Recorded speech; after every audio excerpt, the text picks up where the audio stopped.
저는 20대 여성으로 간호조무사로 일합니다. 슬하에는 여동생과 남동생이 한 명 있고 할머니가 계신데 건강이 안 좋아서 병원에 입원 중이시죠. 민진아, 요즘 얼굴이 왜 이렇게 까칠하니? 제가 그래 보여요?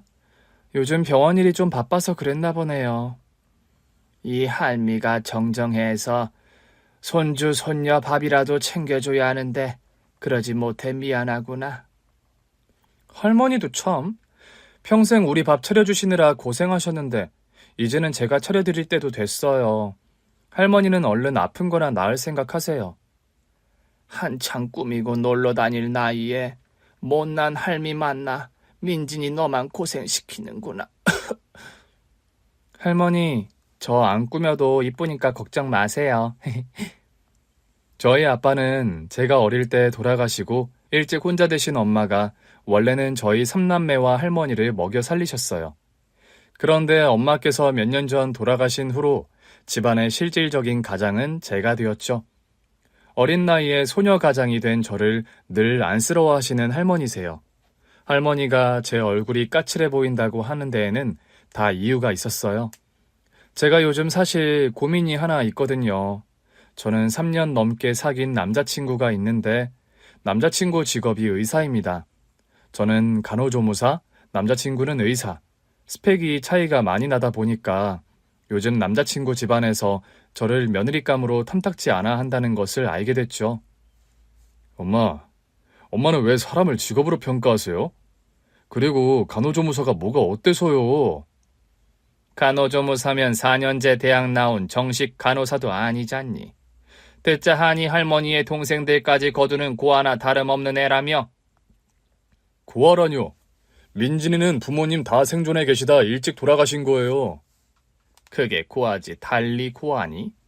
연애까진 내가 터치 안 한다. 네 나이에 연애하는 일까지 막을 도리는 없으니까. 그렇지만 그런 여자애랑 결혼은 절대 안 돼. 알아들어? 저는 주말에 예고 없이 남자친구 집 앞에 갔다가 현관에서 남자친구와 남자친구 어머니가 하는 대화를 엿듣고 말았어요. 얼른 골목 뒤로 몸을 숨겨서 제 존재를 들키지도 않았고 남자친구 어머니 얼굴을 보지도 못했지만 그 카랑카랑하고 날선 목소리에서 느껴지는 까칠함과 만만치 않음이 보통이 아니란 걸 단박에 알 수 있었죠. 남자친구 어머니가 차를 타고 사라지시는 것을 보고 저는 남자친구가 혼자 자취하는 집으로 들어갔습니다. 오빠, 어머니가 나 마음에 안 들어 하시나 보네? 민준아, 너 혹시 다 들었어? 들으려고 해서 그런 건 아니고 샌드위치를 좀 만들었는데 가져다 주려고 왔다가. 우리 엄마가 하는 말 하나도 신경 쓸 거 없어. 부모님이 아무리 반대하셔도 난 너랑 결혼할 거니까. 우리가 무슨 벌써 결혼이야.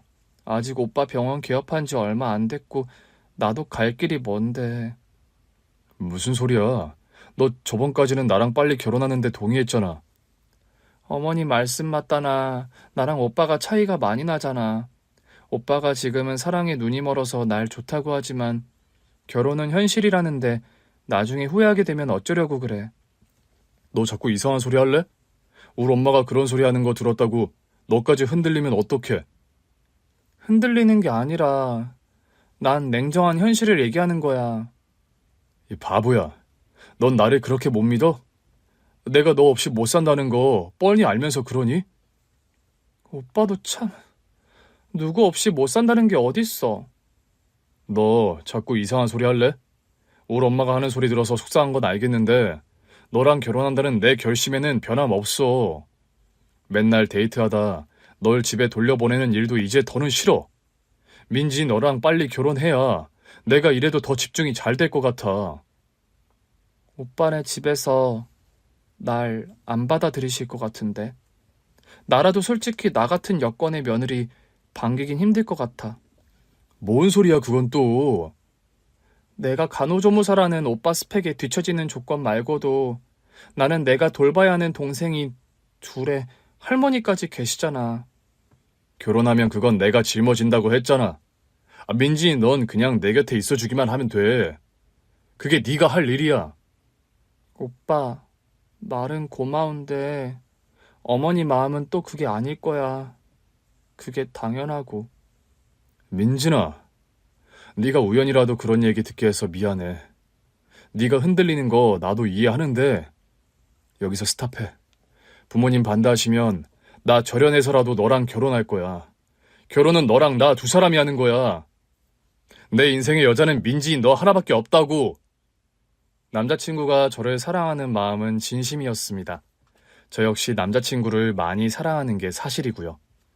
현실 타령하면서 우리 결혼이 힘든 게 사실이란 말을 하긴 했지만 저 역시 남자친구와 헤어진다는 생각조차 하기 싫어요.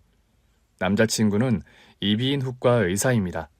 남자친구의 개원한 병원에 제가 출근을 하게 되면서 처음 만났고 저희는 누가 먼저랄 것도 없이 첫눈에 서로에게 반해서 연인이 되었죠. 정우 씨가 너밖에 모르는데 뭐가 걱정이니? 시어머니 되실 분이 날 완전히 싫어하셔.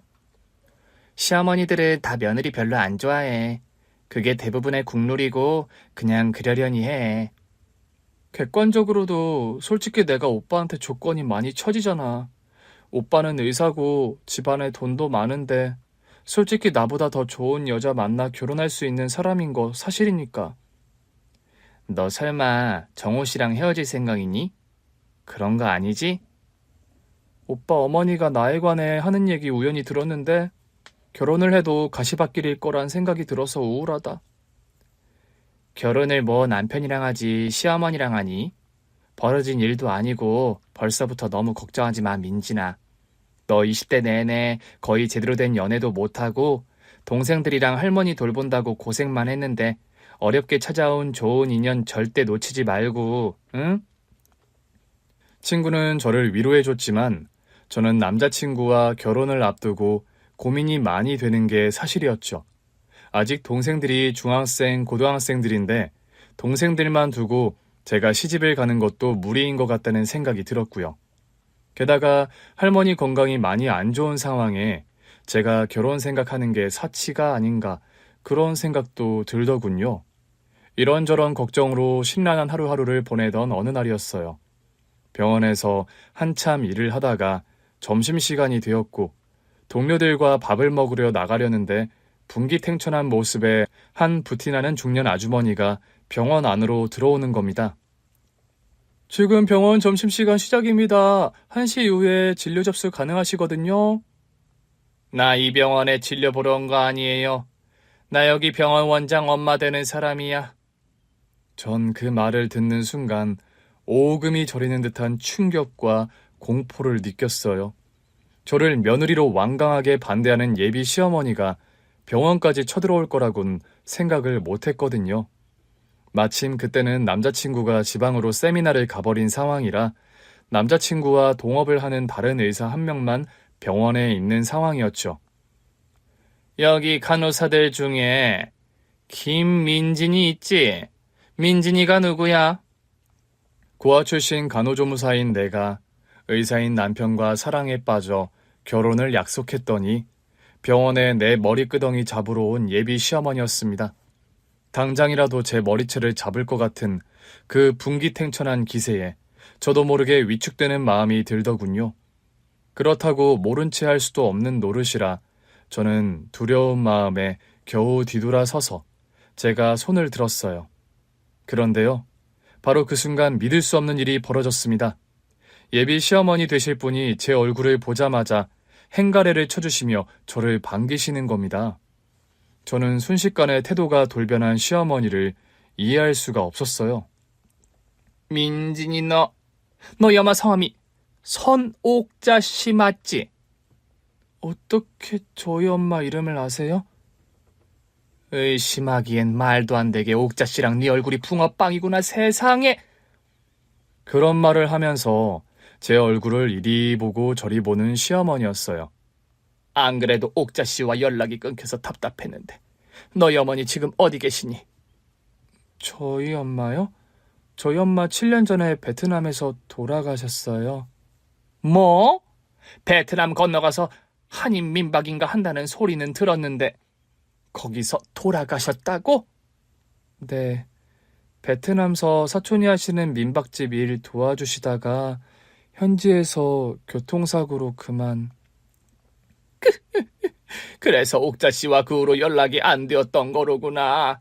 아, 난 그런 줄도 모르고 옥자 씨가 내 연락을 안 받은 거라고 생각했는데.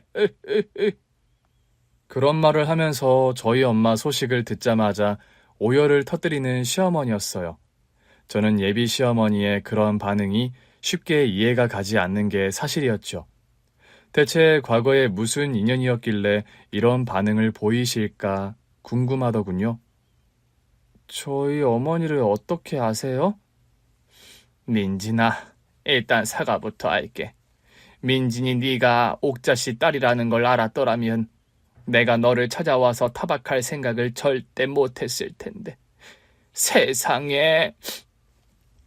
그런 말을 하면서 저를 덥석 끌어안는 예비 시어머니였습니다. 미안하다, 민진아. 내가 은인의 딸을 몰라보고 박대를 하다니. 하마터면 내가 정말 천벌받을 짓을 할 뻔했구나. 그 후로도 한참을 오열하던 예비 시어머니는 겨우 감정을 추스르고 과거 이야기를 하기 시작하시더군요. 너희 엄마 옥자 씨는 과거에 우리 집에서 가정부 일을 오래 하셨어. 베트남 가기 전에 저희 엄마가 가정부 일하셨던 거는 저도 기억해요. 성북동 사장님 댁 다닌다는 말, 네 엄마로부터 들은 기억, 민진이 너는 없어? 기억나요. 엄마가 아침에 출근하실 때마다 엄마 성북동 일 다녀올게 하시곤 나가셨으니까요. 네 엄마는 우리 집안을 구제한 정말이지 고마운 분이셨단다. 우리 엄마가요? 그래, 이제 옥자 씨 딸인 너를 이렇게 만난 것도 참 하늘이 내린 인연이란 생각이 드는구나. 네 엄마가 어떤 분이었는지 너에게 다 말해줄게. 예비 시어머니로부터 듣게 된 저희 친엄마와의 과거 사연은 참으로 놀랍고도 특별한 것이었어요. 우리 친정어머니가 지금은 돌아가셨는데 살아 계셨을 때도 신부전증이 심해서 늘 사흘 걸러 투석을 하는 분이셨단다. 저희 엄마가요? 과거에 성북동 부잣집에 파출부 일을 오래 하셨습니다. 그 댁에서 일하며 시어머니의 친정엄마, 그러니까 그 댁의 사모님 병간호를 도맡아 하셨던 엄마였다고 합니다. 옥자 씨, 오늘도 고생 많았네. 난 괜찮으니 이제 그만 들어가 봐요. 사모님, 오늘 투석 받으시느라 고생이 더 많으셨죠? 혈액순환 잘 되시라고 안마 좀 해드리고 갈게요. 매번 이리 퇴근 시간인 아랑곳 안 하고 날 돌봐주니 내가 더 미안하네. 투석 받고 오신 날 힘든 거 다 아는걸요. 옥자씨처럼 헌신적이고 천사 같은 간병인은 내 평생 처음이유. 과찬이 지나치세요. 아니야, 내가 언제 빈말하는 거 봤어? 내가 젊어서부터 몸이 약해 종합병원이란 별명이 붙은 사람이라 늘 간병인을 써왔지만 옥자씨같이 진심으로 아픈 사람 돌봐주는 간병인은 없었다우. 엄마는 시어머니와 친정엄마, 그 댁의 사모님을 극진히 간호했고 그 덕에 사모님의 두터운 신망을 받으셨다고 하더라고요. 아직 퇴근 안 했어요? 아, 네, 이제 하려고 합니다. 엄마가 한참 사모님 안마를 하는데 안방문을 벌컥 열고 들어오는 사장님, 시어머니의 친아버지였죠. 이혼 도장 대체 언제 찍어줄 거야? 내가 누구 좋으라고 이혼 도장을 찍어주죠? 이제 와서 나랑 법적으로 부부로 남는 게 무슨 의미가 있어? 무슨 의미라니요? 내가 뭐 당신 좋아 이혼 안 해주는 줄 알아요? 생때 같은 내 자식들 권리 생각해서 그러는 거지? 평생 아파서 골골거린 거 말고 아내 자리 제대로 한 것도 없으면서 언제까지 내 발목 잡을 셈이야? 딴 집 살림 차리니 아주 이혼 못해 눈이 돌았나 본데 천년 아니 만년을 기다려 봐요. 내가 이혼해 주나? 에이, 정말 지긋지긋한 여편이야.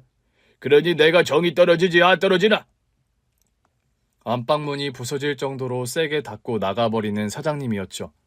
그 당시 시어머니의 아버지는 비서로 부리던 여자와 바람이 나서 딴 살림을 차린 상황이었다고 합니다. 이런 얘기 참 부끄러운 가정사다만 이제 민진이 네가 며느리가 될 나이니 다 까놓고 오픈하마. 당시에 우리 아버지가 아주 바람이 나서 제정신이 아닌 상황이었다. 대놓고 할머니께 이혼을 요구하셨다고요? 그래. 울 엄마는 안 그래도 투병하느라 힘든 상황이었는데 그런 엄마를 찾아와서 매일 이혼을 종용하는 아버지였어. 아무리 아버지였어도 그런 모습을 용서하기 힘든 나였고. 시어머니는 그래서 당시 아버지와 불화가 심했다고 합니다. 아빠, 오늘 또 엄마 찾아가서 이혼 서류 내미셨다면서요?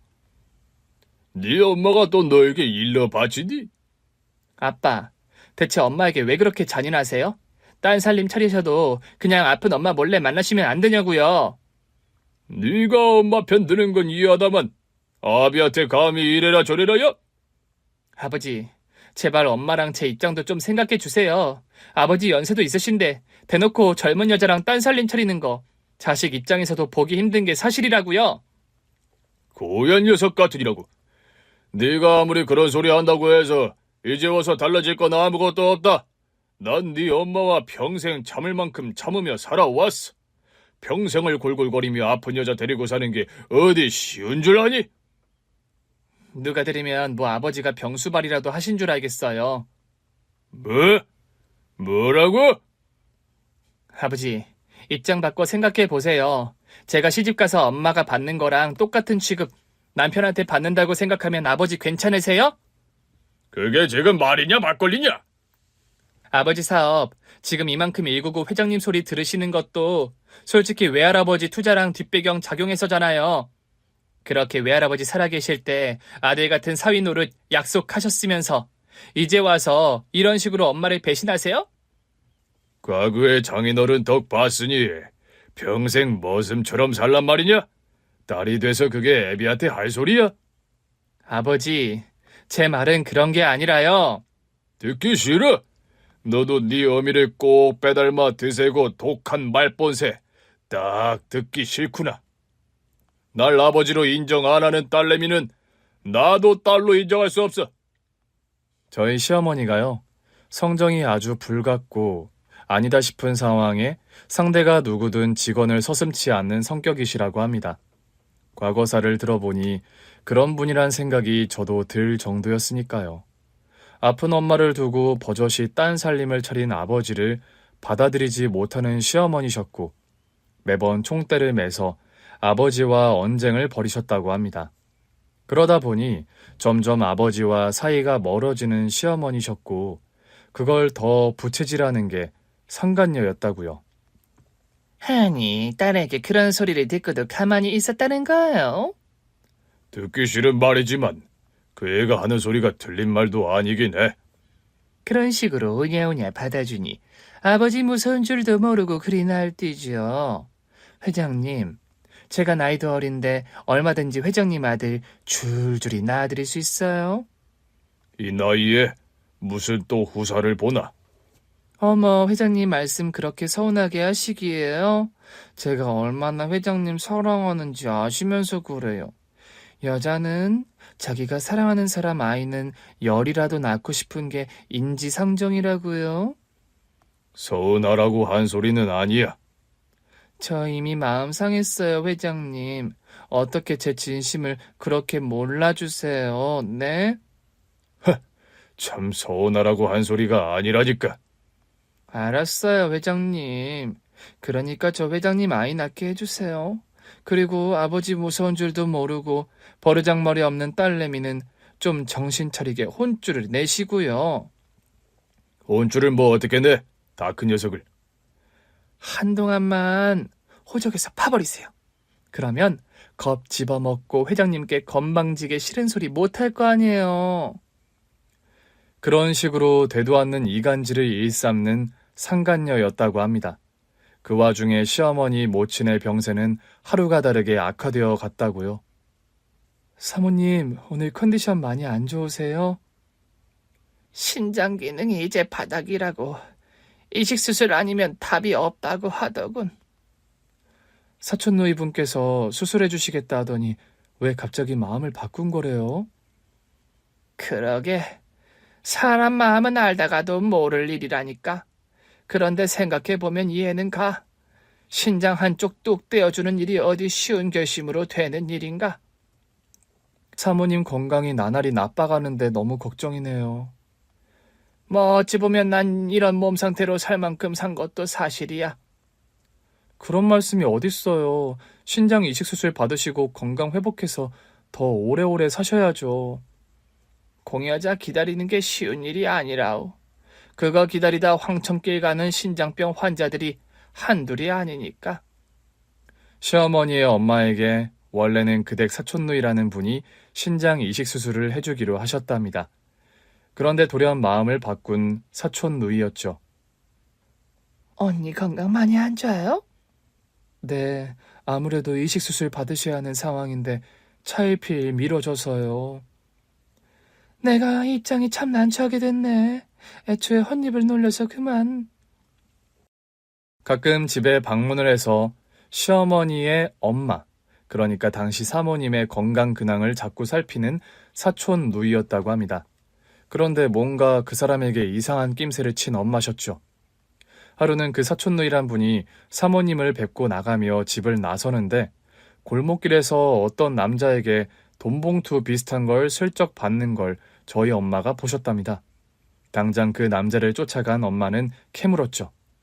아저씨, 지금 저 아주머니께 드린 게 뭐죠? 남자는 처음에 횡설수설하며 거짓말을 하면서 도망을 가려고 하더래요. 엄마는 마침 그날 사모님 댁에서 월급 봉투를 받은 날이라 가방 안에 현금이 제법 두둑했다고 합니다.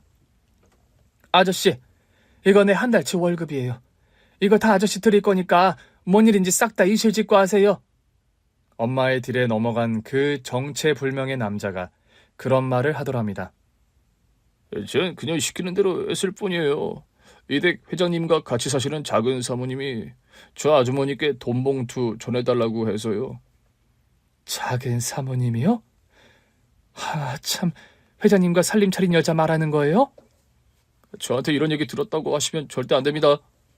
알고 보니까요, 사촌누이라는 친척 어른에게 돈으로 사주를 해서 사모님께 신장 이식 수술 해주기로 한 걸 못하게 막아버린 상간녀였어요. 이런 사실을 밝혀낸 엄마는 자초지정을 사모님과 당시 시어머니께 죄다 말씀을 드렸다고 합니다. 뭐라고? 그 여자가 그런 일을 벌여? 정말 듣자 하니 기가 막히네요. 옥자 씨가 돈봉투 건네니 그 작자가 그런 말을 해요? 네, 회장님과 살림 차렸다는 그 여자분 성함까지 그 남자가 정확하게 알고 있었습니다. 옥자 씨 정말 고생하셨어요. 우린 그런 못돼 먹은 계략이 있었는지조차 모르고 있었네요. 이런 악독한 것을 봤나? 그건 그렇고 사모님 건강이 제일 걱정이네요. 저도 사실 그게 제일 걱정이에요. 딸인 제가 신장을 드리면 좋은데 저 역시 한쪽 신장밖에 제 기능을 못하는 터라.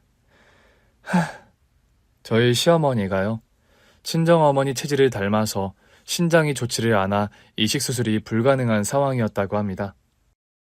사모님, 아가씨, 확률은 희박하겠지만 제가 한번 검사를 받아볼까요? 네? 옥자 씨가요? 아니, 그게 무슨 말이야. 옥자 씨가 왜 그런 검사를 받아? 사모님 목숨이 걸린 일인데 제가 한번 검사를 받아보겠습니다. 엄마의 결단으로 기증자 적합 검사를 받았는데 놀랍게도 기증이 가능하다는 결과가 나왔다고 하더라고요. 엄마는 피 한 방울 안 섞인 사모님에게 신장 이식 수술을 해주셨고 그 덕분에 구사일생으로 목숨을 건진 시어머니의 엄마였다고 합니다. 네 어머니의 결단으로 그때 우리 엄마가 목숨을 건지셨어, 민진아. 제가 어려서 정확히 기억은 안 나는데 엄마가 과거에 큰 수술을 받으셨던 생각이 나요. 가족끼리도 해주기 힘든 선택을 네 엄마가 해주셨고 그때 나와 어머니는 네 엄마에게 너무 감사해서 정말 어떻게 보답을 해야 할지 막막할 정도였다. 생각해보니 과거에 엄마가 병원에 입원을 하시면서 그런 말씀을 하시던 기억이 나더군요. 엄마, 병원에 왜 그렇게 오래 입원하셔야 하는데요? 엄마가 사람 목숨 한 명 구하게 됐구나. 엄마가요? 무슨 수술을 받으시는데요? 민지는 자세히 알 거 없고 그렇게 됐어. 엄마 병원 다녀올 동안 할머니 말씀 잘 듣고 있어야 한다? 네, 엄마. 어렴풋이 엄마가 수술 받으시던 때의 기억이 가물가물 올라오는 저였습니다. 그때 나와 우리 어머니가 너무 고마워서 뭔가 보답을 해드리려고 해도 한사코 보상을 거절하는 네 어머니셨단다. 그래도 네 어머니가 우리 집 일을 그만두실 때 운전기사를 통해 퇴직금을 넉넉히 넣어드렸는데 후에 네 어머니께서 편지가 오셨어. 베트남에서 민박집을 꾸려가게 됐다고 말이다. 네, 그때 베트남 사시던 사촌이 엄마에게 같이 민박집 일 하자고 연락이 오셔서요. 그런데 옥자씨, 네 어머니는 어쩌다 베트남서 명 달리하시게 된 거야? 그런 질문을 던지시며 울음을 삼키는 예비 시어머니였습니다. 그때 엄마랑 삼촌이 운영하시는 민박집이 아침 식사를 제공하는 시스템이었는데 그러다 보니까 엄마가 매일 저녁이면 시장에 장을 보러 가셨어요. 장을 보고 집으로 돌아오시던 길에 그만. 그래서 그 뒤로 연락이 영 끊겼던 거구나. 나와 우리 어머니는 네 어머니와 연락을 다시 하려고 갖은 수소문을 했는데도 잘 연락이 닿질 않았어. 엄마 돌아가시고 베트남에서 바로 저와 동생들은 바로 할머니 계시던 시골에서 또 한동안 생활했으니까요. 좀 더 열심히 너희 가족 행방을 찾아볼 걸 그랬구나. 그래, 동생들 돌보고 할머니 돌보면서 그렇게 생활해 온 거니? 엄마 돌아가시고 나서는 제가 집안의 실질적인 가장 역할을 해왔어요. 옥자 씨가 그렇게 된 줄 알았더라면 더 일찍 너와 네 동생들을 도와줬을 텐데. 미안하구나. 그런 말씀을 하시면서 제 손을 꼭 잡는 시어머니였습니다. 과거에 네 어머니가 우리 엄마를 살려주신 후로 우리 집에는 많은 변화가 있었단다.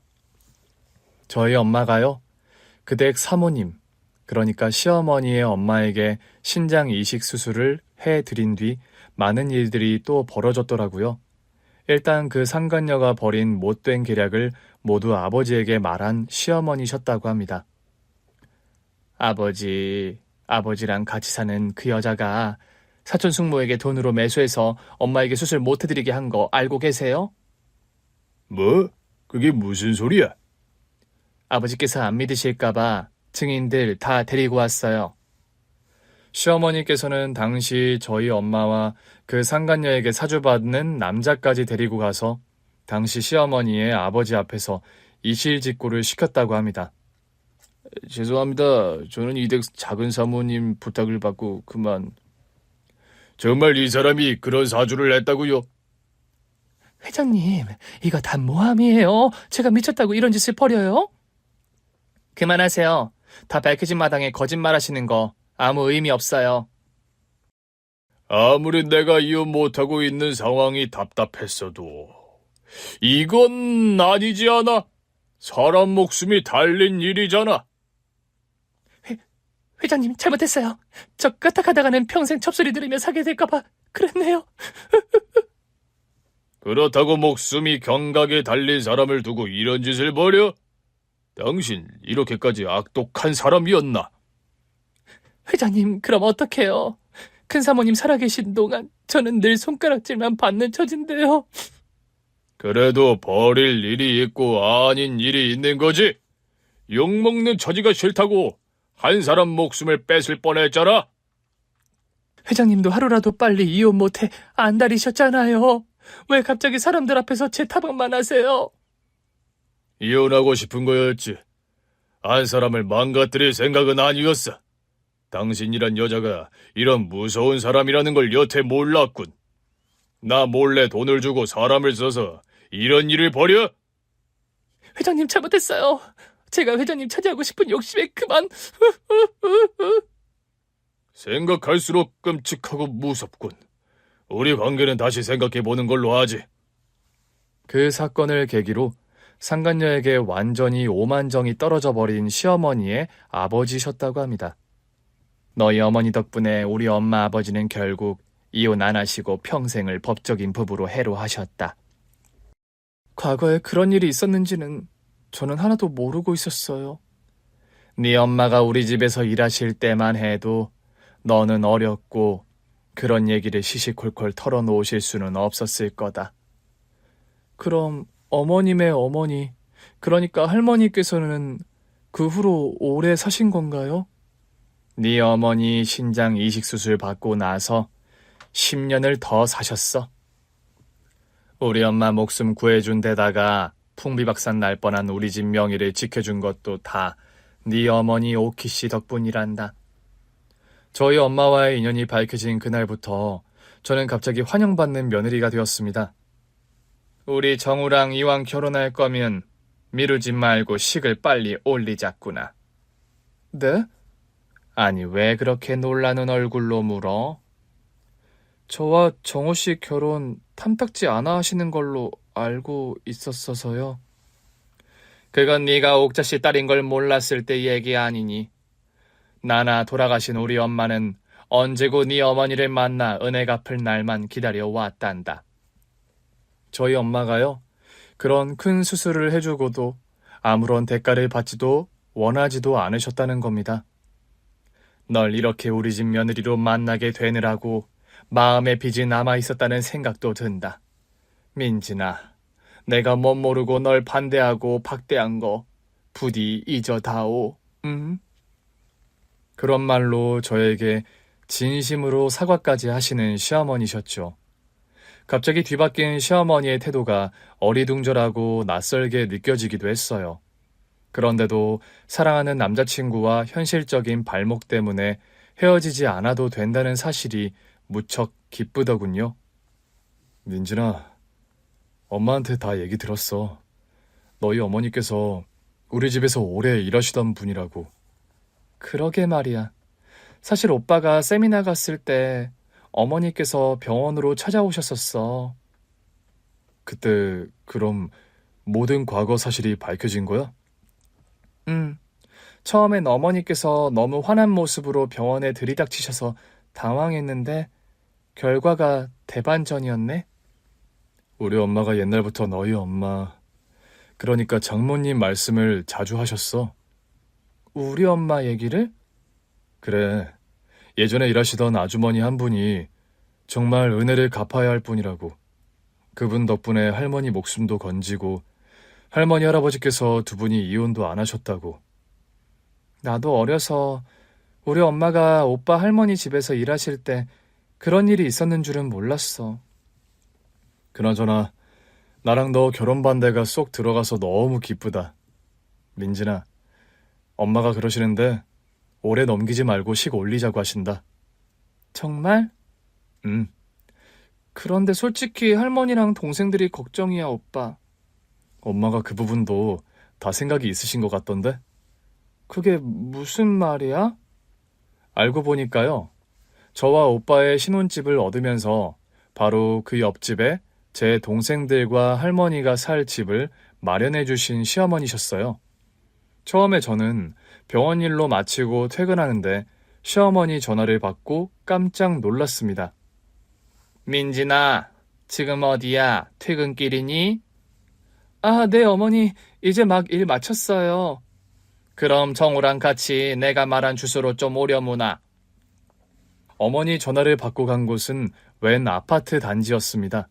한 호실은 저와 남자친구가 신혼살림을 차릴 아파트였죠. 이 정도면 너랑 정우가 신혼살림 시작하기에 무리 없겠지? 네, 어머니 집이 엄청 넓고 좋으네요. 앞으로 가구나 인테리어는 네 취향에 맞는 걸로 하나씩 채워나가자, 응? 감사합니다, 어머니. 살면서 한 번도 구경조차 해본 적 없는 넓고 쾌적한 아파트였습니다. 이런 집은 드라마에서나 보는 집인 줄 알았는데 제가 신혼살림을 시작하게 될 곳이라니 실감이 나질 않더군요. 그런데 바로 좀 울적해지는 면도 있었어요.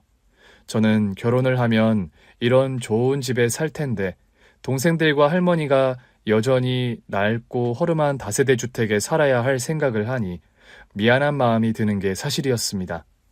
그때였어요. 생각하지도 못한 말을 시어머니가 한 것은요. 민진아, 너 시집 오게 되면서 네 동생들이랑 할머니가 걱정이라면서. 남자친구로부터 아마 그런 말을 듣고 물으시는 것 같았죠. 네, 제가 아무래도 동생들 돌봐주다 보니까요. 그런 것 같아서 너희 신혼집 바로 앞동에 아파트 한 호실을 더 계약했다. 네? 뭘 그리 놀라니? 할머니가 계시긴 하지만 동생들이 아직 학생이니 너와 근거리에 사는 게 너도 마음이 편하고 동생들 챙기기도 좋잖니. 그러면서 저희 신혼집 바로 앞동에 마련한 다른 아파트 호실을 또 구경시켜 주시는 시어머니셨어요. 어머니, 그럼 아파트를 두 채 마련하신 거세요? 그럼. 네 상황이 동생들 돌보고 또 할머니도 모시고 살던 입장이니 이런 편이 네 마음이 편할 거란 결론을 내렸다. 어머니. 저는 감동해서 눈물이 다 나오더라고요. 사실 과거의 옥자 씨, 아니 네 어머니에게 진작에 뭔가 보답을 하고 싶었는데 그러지를 못해서 늘 마음의 짐이었단다. 우리 어머니께서도 돌아가시기 직전까지 네 어머니의 안부와 소식을 궁금해하셨고. 저희 엄마와의 인연이신데 저와 동생들에게까지 이렇게 해주시는 게 그래도 너무 감사해요, 어머니.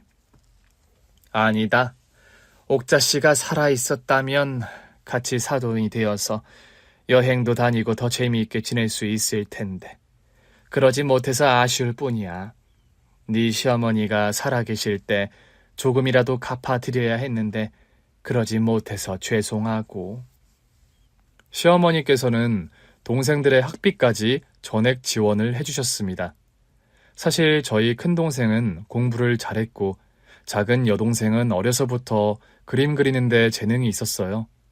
저 혼자 간호조무사 일을 하면서 생계를 꾸려가다 보니 그동안은 동생들이 다니고 싶어하는 학원을 마음껏 보내주지 못했어요. 그런데 시어머니의 전폭적인 지원으로 남부러울 것 없이 학원도 다니고 과외도 받게 된 남동생과 여동생이었습니다. 할머니 역시 시어머니께서 소개해 주신 유명한 명의가 있는 대학병원에서 수술을 받으신 후 건강이 몰라보게 좋아지셨죠. 제 수술비까지 지원해 주시고 너무 감사합니다, 사돈어른. 별 말씀을요. 먼저 명달리한 옥자씨 생각하면 저희가 더 죄송하고 감사합니다. 진작에 찾아뵙고 도와드리지 못해서 송구하고요. 아닙니다. 저희 딸과의 인연을 여태 생각해 주시니 감사하죠.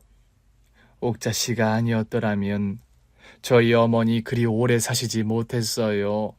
부끄러운 얘기입니다만 저희 부모님도 애진작 갈라 쓰셨을 거고요. 시어머니의 지원으로 할머니는 건강을 회복하신 뒤로도 큰 고생 없이 잘 지내시게 되었어요. 할머니와 동생들이 다달이 생활하는데 걱정이 없을 정도로 충분하게 경제적인 지원을 해주시는 시어머니셨죠. 저와 동생들, 할머니까지.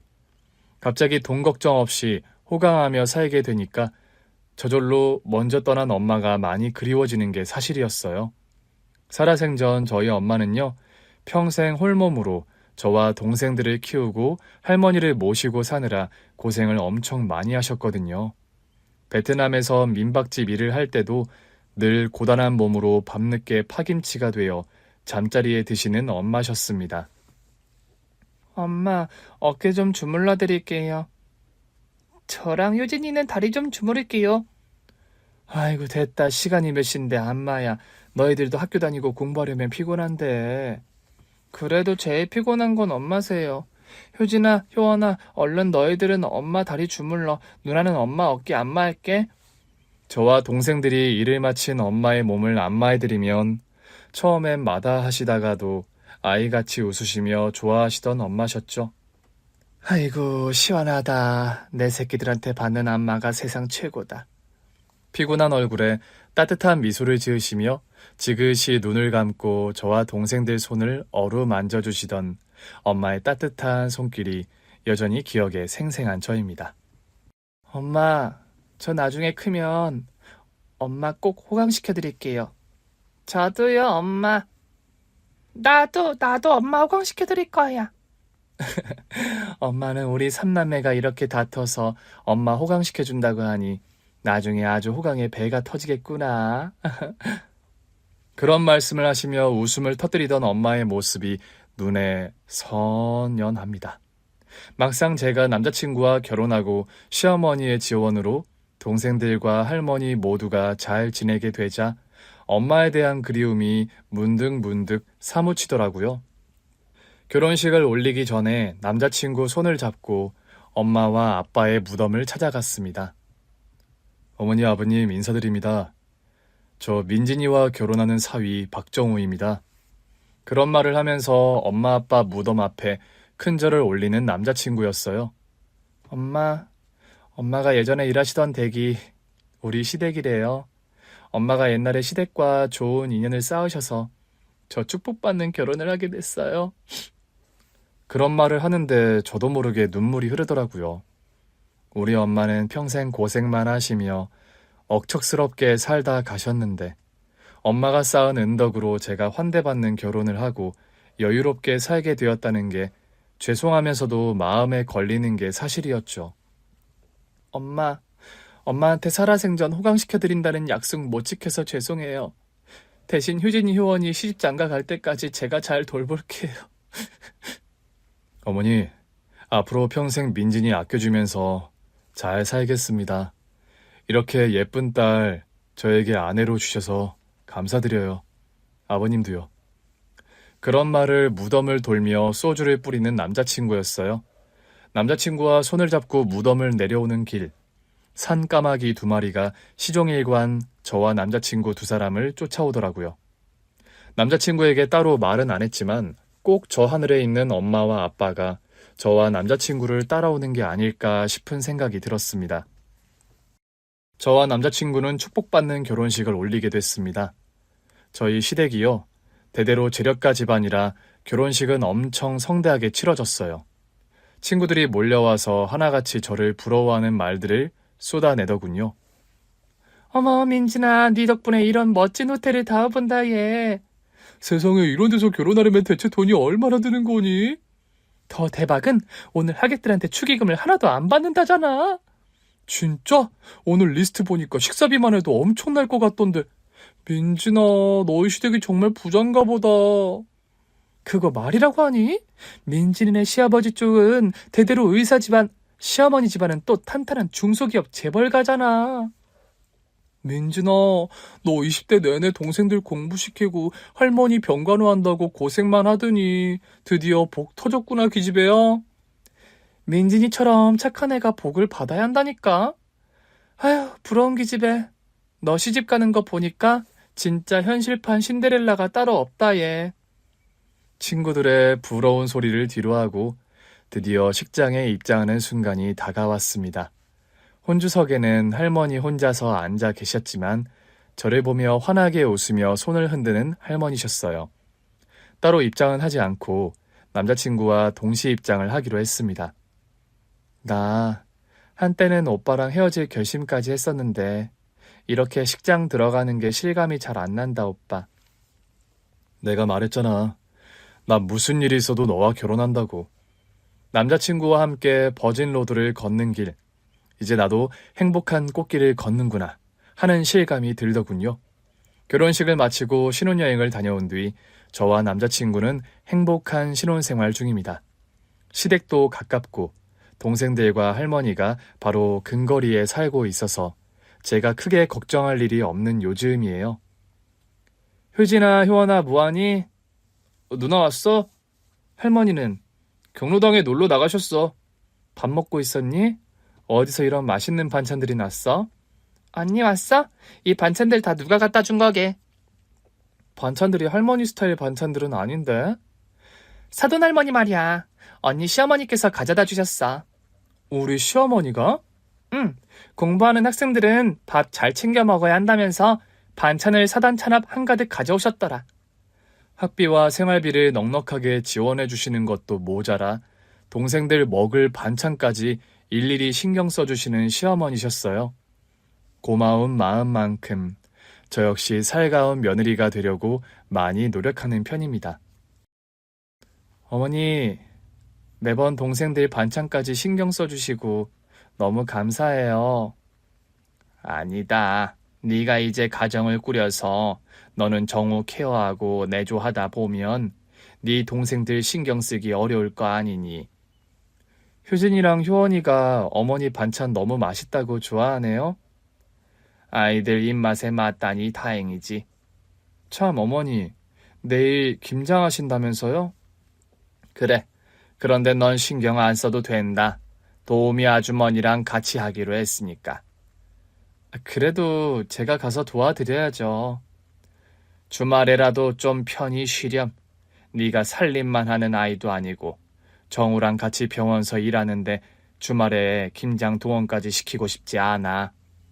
저는 결혼 후에도 간호조무사 일을 그만두지 않고 계속하고 있습니다. 주변에서는 부잣집 의사 사모님이 됐는데 왜 힘든 일을 계속하냐고 묻는 사람들도 있어요. 김간, 신데렐라처럼 시집 잘 가놓고 일 안 그만두는 이유가 뭐야? 네? 신데렐라요? 그렇잖아. 원장님이 의사기만 한 게 아니라 집안이 엄청 부자라면서. 그래도 제 일은 계속하고 싶어서요. 암튼 김간 특이해. 나라면 그런 집에 시집가면 당장 일 그만두겠구만.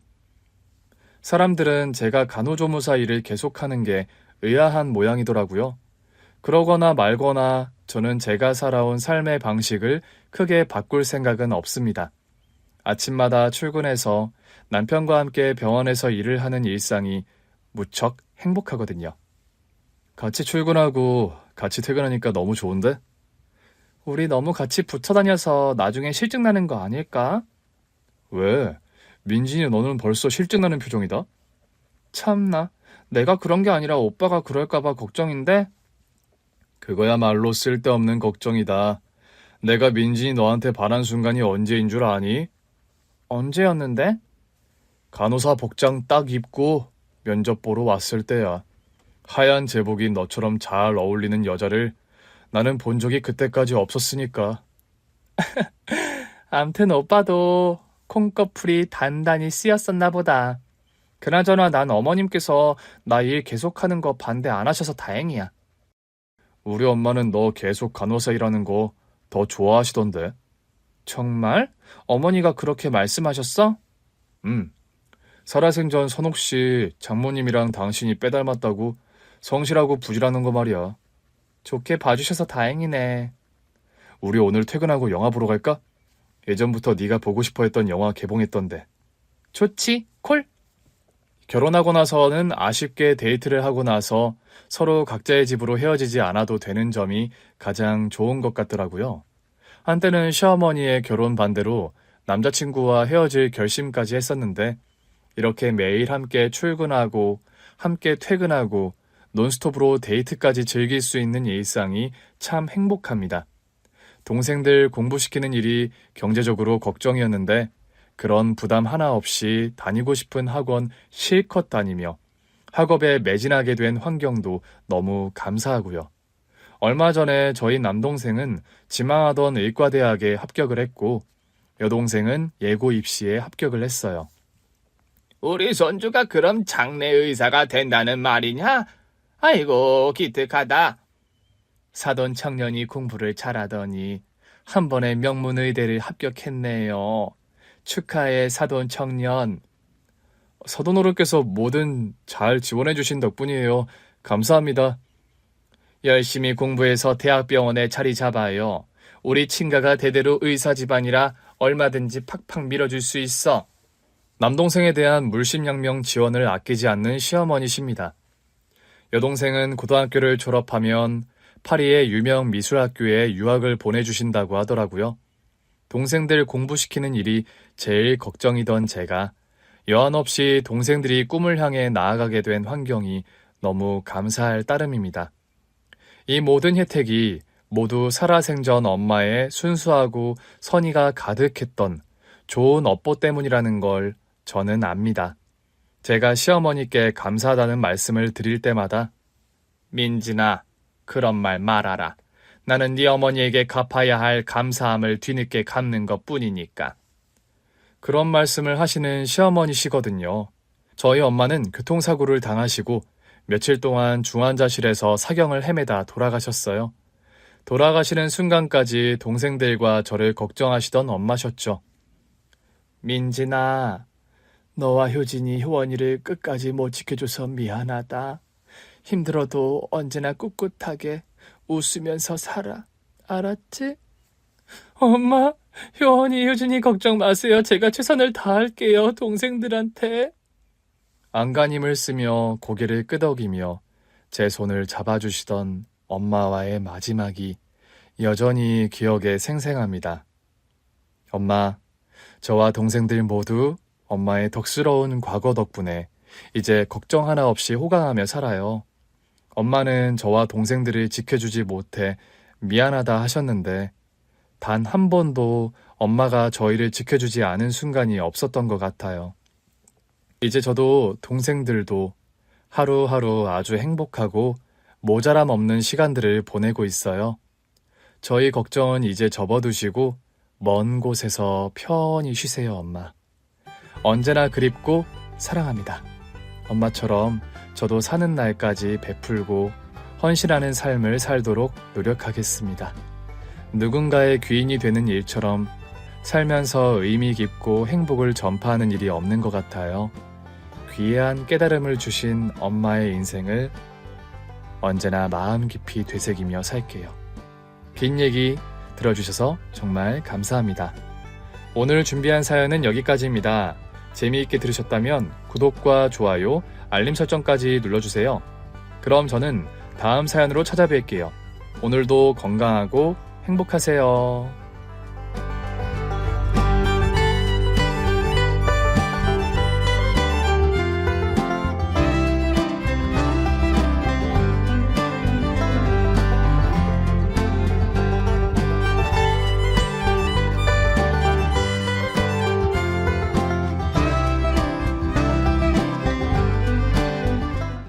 갑자기 배가 심하게 당기면서 통증이 몰려왔습니다. 그때까지도 별다른 징후가 없었기 때문에 오늘은 그냥 무사히 지나갈 줄 알았는데 예상보다 빠르게 진통이 찾아왔던 거예요. 당황한 저는 급히 핸드폰을 들고 남편에게 전화를 걸었습니다.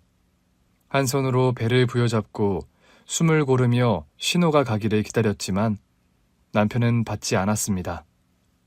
여보, 제발 좀 받아. 신호음만 이어지는 핸드폰을 멍하니 쳐다보는데 진통이 더 강하게 밀려오자 정신이 아찔했습니다. 어쩔 수 없이 메시지를 남기기로 했습니다. 떨리는 손으로 문자 메시지를 적으며 애써 침착하게 행동하려고 했습니다. 여보, 나 병원 갈게. 빨리 와. 메시지를 남긴 후 핸드폰을 쥔 채 잠시 숨을 고르던 저는 터질 듯한 배를 부여잡고 간신히 현관문을 열었습니다. 비틀거리며 집 밖으로 나서니 찬바람이 불어왔고 그 순간 정신이 조금 맑아지는 듯 했어요. 어서 병원에 가야 한다는 생각만 머릿속에 가득 찼습니다. 길가로 나서 택시를 잡으려고 손을 흔들었습니다. 다행히 한 택시가 금방 멈춰 섰고 저는 간신히 문을 열고 탑승했습니다. 아이고, 산모님, 괜찮으세요? 네, 땡땡 여성병원 산부인과로 좀 빨리 가주세요. 기사님은 제 배를 보고 다급하게 고개를 끄덕였습니다. 기사님은 걱정스러운 듯 제 얼굴을 한 번 더 살피고는 바로 출발을 하셨어요. 차가 출발하자마자 저는 의자에 몸을 깊숙이 기댔습니다. 차창 밖으로 보이는 풍경은 흐릿하게 지나갔고 저는 점점 강해지는 통증에 이를 악물었습니다. 남편분은 어디 계시나요? 지금 많이 힘들어 보이시는데. 아니요, 택배 일을 하고 있었어요. 아직 못 왔어요.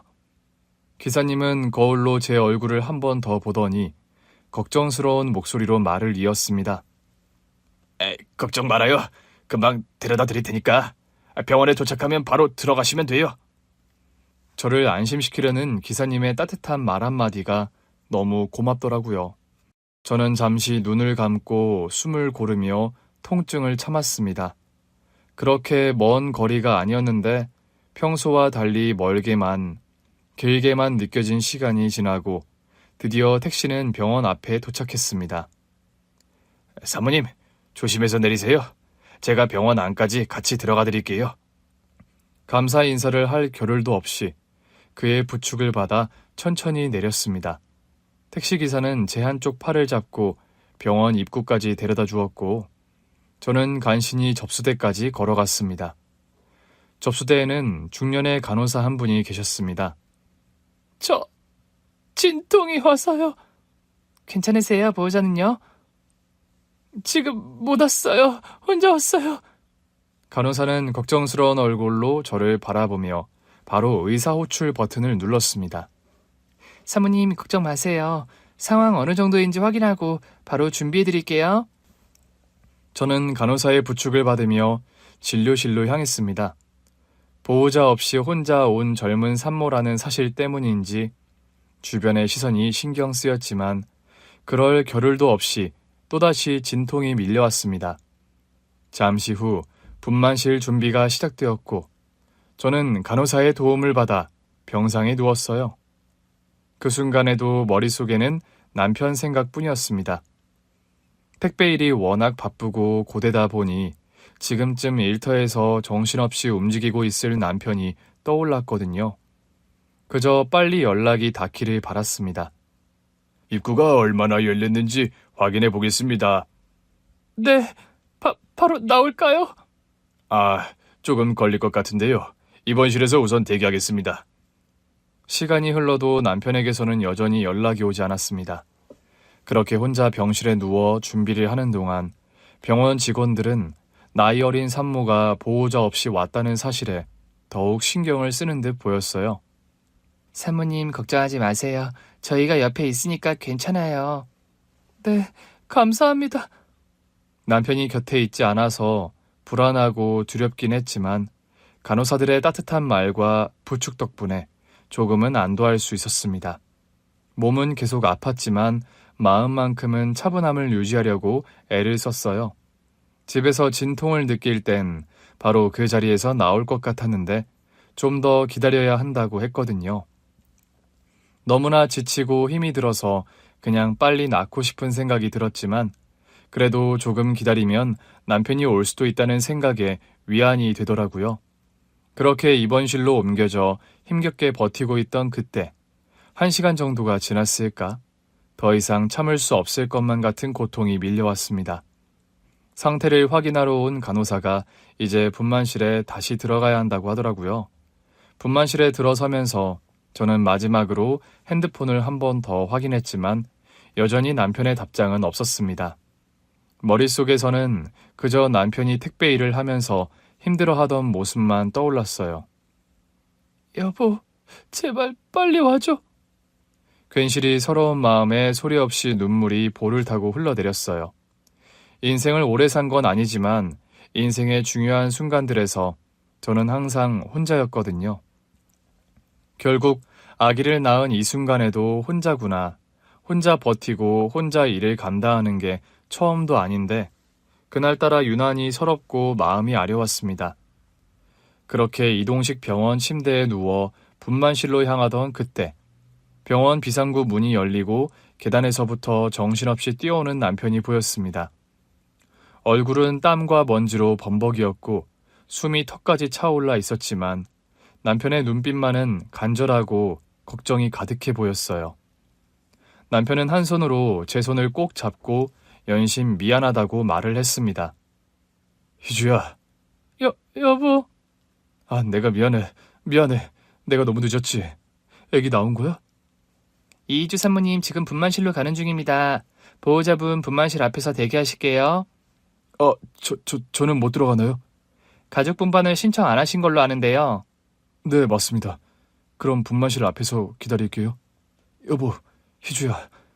힘내, 어? 조금만 힘내. 곧 있으면 우리 애기 만날 수 있어. 남편의 목소리가 귓가에 희미하게 울리듯이 멀어졌고 저는 홀로 분만실에 들어갔어요. 산모님, 심호흡하세요. 숨 천천히 들이쉬고 내쉬고. 그래요, 잘하고 계세요. 숨을 깊게 들이쉬고 내쉬기를 반복하면서도 저는 마음 한편이 불안했습니다. 옆에 남편이 있었으면 좋았을 것 같은데 혼자라는 생각에 두려움이 몰려왔지만 지금은 아이와 제가 무사히 이 순간을 넘기는 것이 가장 중요하다고 스스로 다짐했어요. 그 다음부터는 아무런 생각이 들지 않았던 것 같아요. 그저 간호사들과 의사의 지시에 따라 숨을 고르고 다시 힘을 주는 것을 반복했습니다. 그러다 통증이 극에 달했을 때 마침내 우렁찬 아기의 울음소리가 들렸어요. 제가 아기를 낳은 거였습니다. 그 순간 모든 고통이 잊혀지는 것만 같았고 가슴이 벅차 올랐습니다. 사모님, 건강한 딸이에요. 아주 예쁘고 건강합니다. 간호사 선생님들이 아기를 케어한 뒤 분만실을 나갔고 저는 후처리를 하고서 병실로 옮겨졌어요. 병실 안에서는 남편이 기다리고 있었습니다. 남편은 울먹이며 저를 바라보더니 제 손을 더욱 꽉 쥐었어요. 정말 고생했어, 여보. 고맙고 미안하고. 나도 고마워, 여보. 이제 우리 셋이다. 우리 셋이 가족이야. 그러네. 다행이다. 우리 딸 태어나기 전에 여보가 도착해서 다행이야. 여보, 병원까지는 어떻게 온 거야? 구급차 타고 왔어? 아니, 택시 탔어.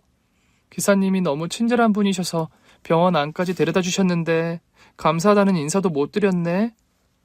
정말 너무 감사하네. 나도 무서웠어, 여보. 혹시나 우리 아기 태어나기 전에 도착 못할까봐. 여보 혼자 낳는 걸까봐 너무 무서웠어. 만약 그랬음 어떻게 용서를 받겠어. 평생 잘못이지. 다른 것도 아니고 일하다가 그런 건데 뭐. 조금 뒤에 아기 볼 수 있대. 여보. 우리 애기 보고 싶다. 여보 몸은 괜찮은 거지? 괜찮아. 여보, 근데 마취 풀리면 아플 거래. 그 애기 나오고 처리하는 거 있잖아. 괜찮아. 이건 뭐 내가 대신 아파줄 수도 없고 우리 여보가 고생이네. 괜찮아. 다 겪는 일인 걸 뭐. 그리고 잠시 후 우리 부부는 아기를 만날 수 있었습니다. 아이를 품에 안았는데 처음 느껴보는 그 따뜻함과 작은 생명의 무게가 말로 표현할 수 없는 감동으로 다가왔어요. 다음 날부터 병원에서의 기본 회복을 마친 후 남편과 저는 같은 병원에서 운영하는 산후조리원으로 이동했습니다. 산후조리원은 생각보다 넓고 아늑했어요. 엘리베이터에서 내려 조리원 입구에 들어서자 은은한 조명이 반겨주었고 복도에는 다른 산모들이 아이를 품에 안고 다니는 모습이 보였습니다. 곳곳에 아늑한 소파가 있었고 은은한 허브 향이 퍼져 있어 마음이 편안해지더라고요. 여기가 산후조리원이구나. 생각보다 시설이 좋네. 여기서 2주 동안 푹 쉬면 몸도 많이 나을 거야. 그럴 수 있으면 좋겠어. 그런데 2주나 여기서 지낸다고? 우리 형편에 여기 너무 비싸지 않아? 사실 여보가 임신했을 때부터 생각했어. 여보 몸 회복이 가장 중요하니까. 그래서 아기 가졌다는 거 알았을 때부터 산후조리원 비용으로 그때부터 조금씩 따로 모아놨어. 저는 그 말을 듣고 깜짝 놀랐습니다. 조리원에 갈 거라는 건 알았지만 2주나 지내는 건 생각도 못했거든요. 남편은 매일 새벽같이 나가서 밤 늦게까지 일하면서 정말 힘들었는데 제 회복을 위해 따로 돈을 모아둔 거였어요. 눈시울이 뜨거워지며 고마움이 밀려왔습니다. 몰랐어, 여보. 2주나 예약했는지 몰랐어. 너무 고마워. 여보 많이 힘들었지? 우리 아기도 낳고 고생했는데 내가 이 정도는 해야지. 그러니까 여기서 마음 편히 쉬고 푹 회복하자. 응? 보니까 여기서 아기 돌보는 것도 가르쳐주고 마사지도 해주고 그런다더라. 밥도 잘 나온대. 여보, 병원에 급하게 오느라 아무것도 못 가져왔지? 내가 집에 가서 이것저것 정리하고 챙겨올게. 알겠어. 고마워, 여보. 남편은 그렇게 말한 뒤 제 손을 잠시 잡았다가 놓고 조리원 문을 나섰습니다. 남편이 떠나자 저는 잠시 복도에 서서 조리원의 분위기를 다시 한번 살폈습니다. 편안한 조명과 잘 정돈된 내부, 조용히 흘러나오는 음악이 마음을 차분하게 만들었어요. 천천히 둘러보니 어떤 방에서 산모들이 다 같이 아기 돌보는 걸 배우고 있더라고요. 조리원에 배정된 방에 들어서자 더욱 안도감이 들었습니다. 작은 방이었지만 안락한 침대, 그리고 아기를 돌볼 수 있는 공간까지 잘 마련되어 있었거든요. 편안한 의자와 작은 테이블, 그리고 옷장과 수납장이 깔끔하게 정리되어 있었고 창밖으로는 햇빛이 따스하게 들어왔습니다. 산모님, 방에서 필요한 거나 불편한 게 있으면 언제든 말씀해 주세요. 식사는 매일 정해진 시간에 가져다 드리고요. 하루에 한 번 전문 마사지도 받으실 수 있어요. 네, 감사합니다. 간호사가 나가고 방 안에 혼자 남은 저는 침대에 앉아 잠시 숨을 고르며 방을 둘러봤습니다. 이렇게 안락한 공간에서 며칠 동안 쉴 수 있다니. 잘은 모르지만 다들 산후조리원에 있을 때가 천국이라고 말하던데 이래서 그런 거구나. 사실 임신을 한 뒤에도 우리 형편을 알기 때문에 조리원 이야기는 꺼내지도 않았는데 이런 걸 다 미리 생각해준 남편의 배려가 더욱 고맙게 느껴졌습니다. 침대 옆 작은 아기 침대에 우리 딸이 잠들어 있었는데 저는 살며시 다가가 아기의 얼굴을 바라보았습니다. 작은 숨소리와 고운 얼굴, 그리고 오밀조밀한 손가락이 너무나 사랑스럽더라고요. 우리 딸, 앞으로 건강하게 잘 자라자. 엄마 아빠가 최선을 다할게. 저는 아기의 작은 손을 잡으며 조용히 미소를 지었어요. 산후조리원에서 지내는 동안 몸과 마음이 모두 회복되기를 바라는 마음으로 침대에 누워 잠시 눈을 감았습니다. 몸은 고단했지만 마음만은 따뜻함과 안도감으로 가득 차올랐습니다. 산후조리원에 들어온 지 며칠이 지나면서 점차 몸 상태가 나아졌어요. 조리원에서는 산모들을 위한 다양한 프로그램이 진행되고 있었고 빠짐없이 열심히 참여를 했거든요. 그날은 아기 돌보기 프로그램과 마사지 일정이 잡혀 있었습니다. 하루 종일 아기와 함께 지내다 보니 몸이 쑤시는 것 같아서 마사지를 받는 시간이 기다려졌어요. 프로그램이 시작되기 전 저는 아기를 조심스럽게 침대에 눕혔습니다. 작은 얼굴을 바라보니 마음이 따뜻해졌고 아기의 작은 숨소리와 함께 방 안에는 고요함이 감돌았습니다. 엄마 잠깐 나갔다 올게. 잘 자고 있어? 아기의 이마에 살짝 입을 맞추고 방을 나선 저는 복도를 따라 마사지실로 향했습니다. 마사지를 받는 동안은 직원들이 아기를 돌봐주었기에 걱정할 게 없었어요. 정말 조리원에 있을 수만 있다면 한 달만 더 지냈으면 하는 마음이 들더라고요.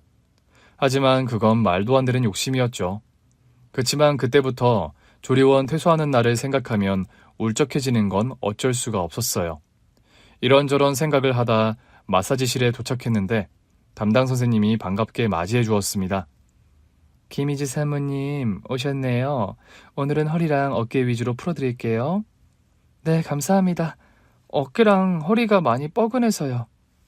침대에 엎드려 편안하게 누웠어요. 마사지를 받으며 몸의 긴장이 풀리는 것을 느꼈습니다. 따뜻한 손길과 함께 쌓였던 피로가 조금씩 사라지는 것 같았는데 정말 너무 좋더라고요. 사모님, 이제 한결 나으실 거예요. 출산 후엔 이렇게 몸을 풀어주는 게 정말 중요하거든요. 정말 시원하네요. 감사합니다. 마사지를 마치고 나니 몸이 한결 가벼워졌어요. 그런데 마사지실을 나오니 갑자기 목이 마르더라고요.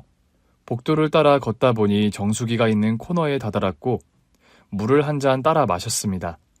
그런데 물을 마시고 있던 그때 근처에서 들려오는 직원들의 이야기가 귀에 들어왔습니다. 그런데 진짜 신기하지 않아? 김희주 사모님이랑 5층 VIP룸에 있는 이진주 사모님이 너무 똑같이 생겼더라니까. 그러게, 이름도 다르고 서로 모르는 사이 같던데 완전 남남인데 그렇게 닮을 수가 있나? 근데 VIP룸 프로그램이 달라가지고 둘이 마주칠 일은 없겠다, 그치? 그것도 그렇고 이진주 산모님이 아마 내일 모레 퇴소할걸? 그러네. 김희주 산모님은 일주일 정도 남은 것 같고. 도플갱어, 막 그런 거 아니야? 야야, 그러면 마주치면 안 되는 거네. 왜? 도플갱어가 진짜 있대. 전 세계 어디에서든 나랑 똑같이 생긴 사람이 있다는 거야. 근데 도플갱어끼리 서로 마주치게 되면 둘 중 한 사람은 반드시. 맞아. 나도 들어본 것 같아. 둘이 공존할 수가 없는 거라면서. 그러니깐 신기하지. 근데 진짜 둘이 거의 도플갱어급이야. 뒤돌아서 물을 마시고 있어서 직원들은 저를 못 본 것 같았어요.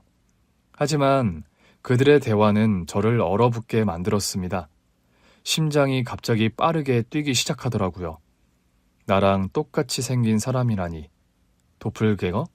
세상에 진짜 그런 게 있나? 말도 안 돼. 머릿속이 복잡해졌고 물잔을 쥔 손이 살짝 떨리기까지 했거든요. 그런데 정말 그 정도로 똑같이 닮았다고 하니까 무슨 일인지 확인하고 싶은 마음이 들더라고요. VIP룸에 있는 이진주 산모라. 나랑 정말 닮았을까? 생각에 생각이 꼬리를 물었습니다.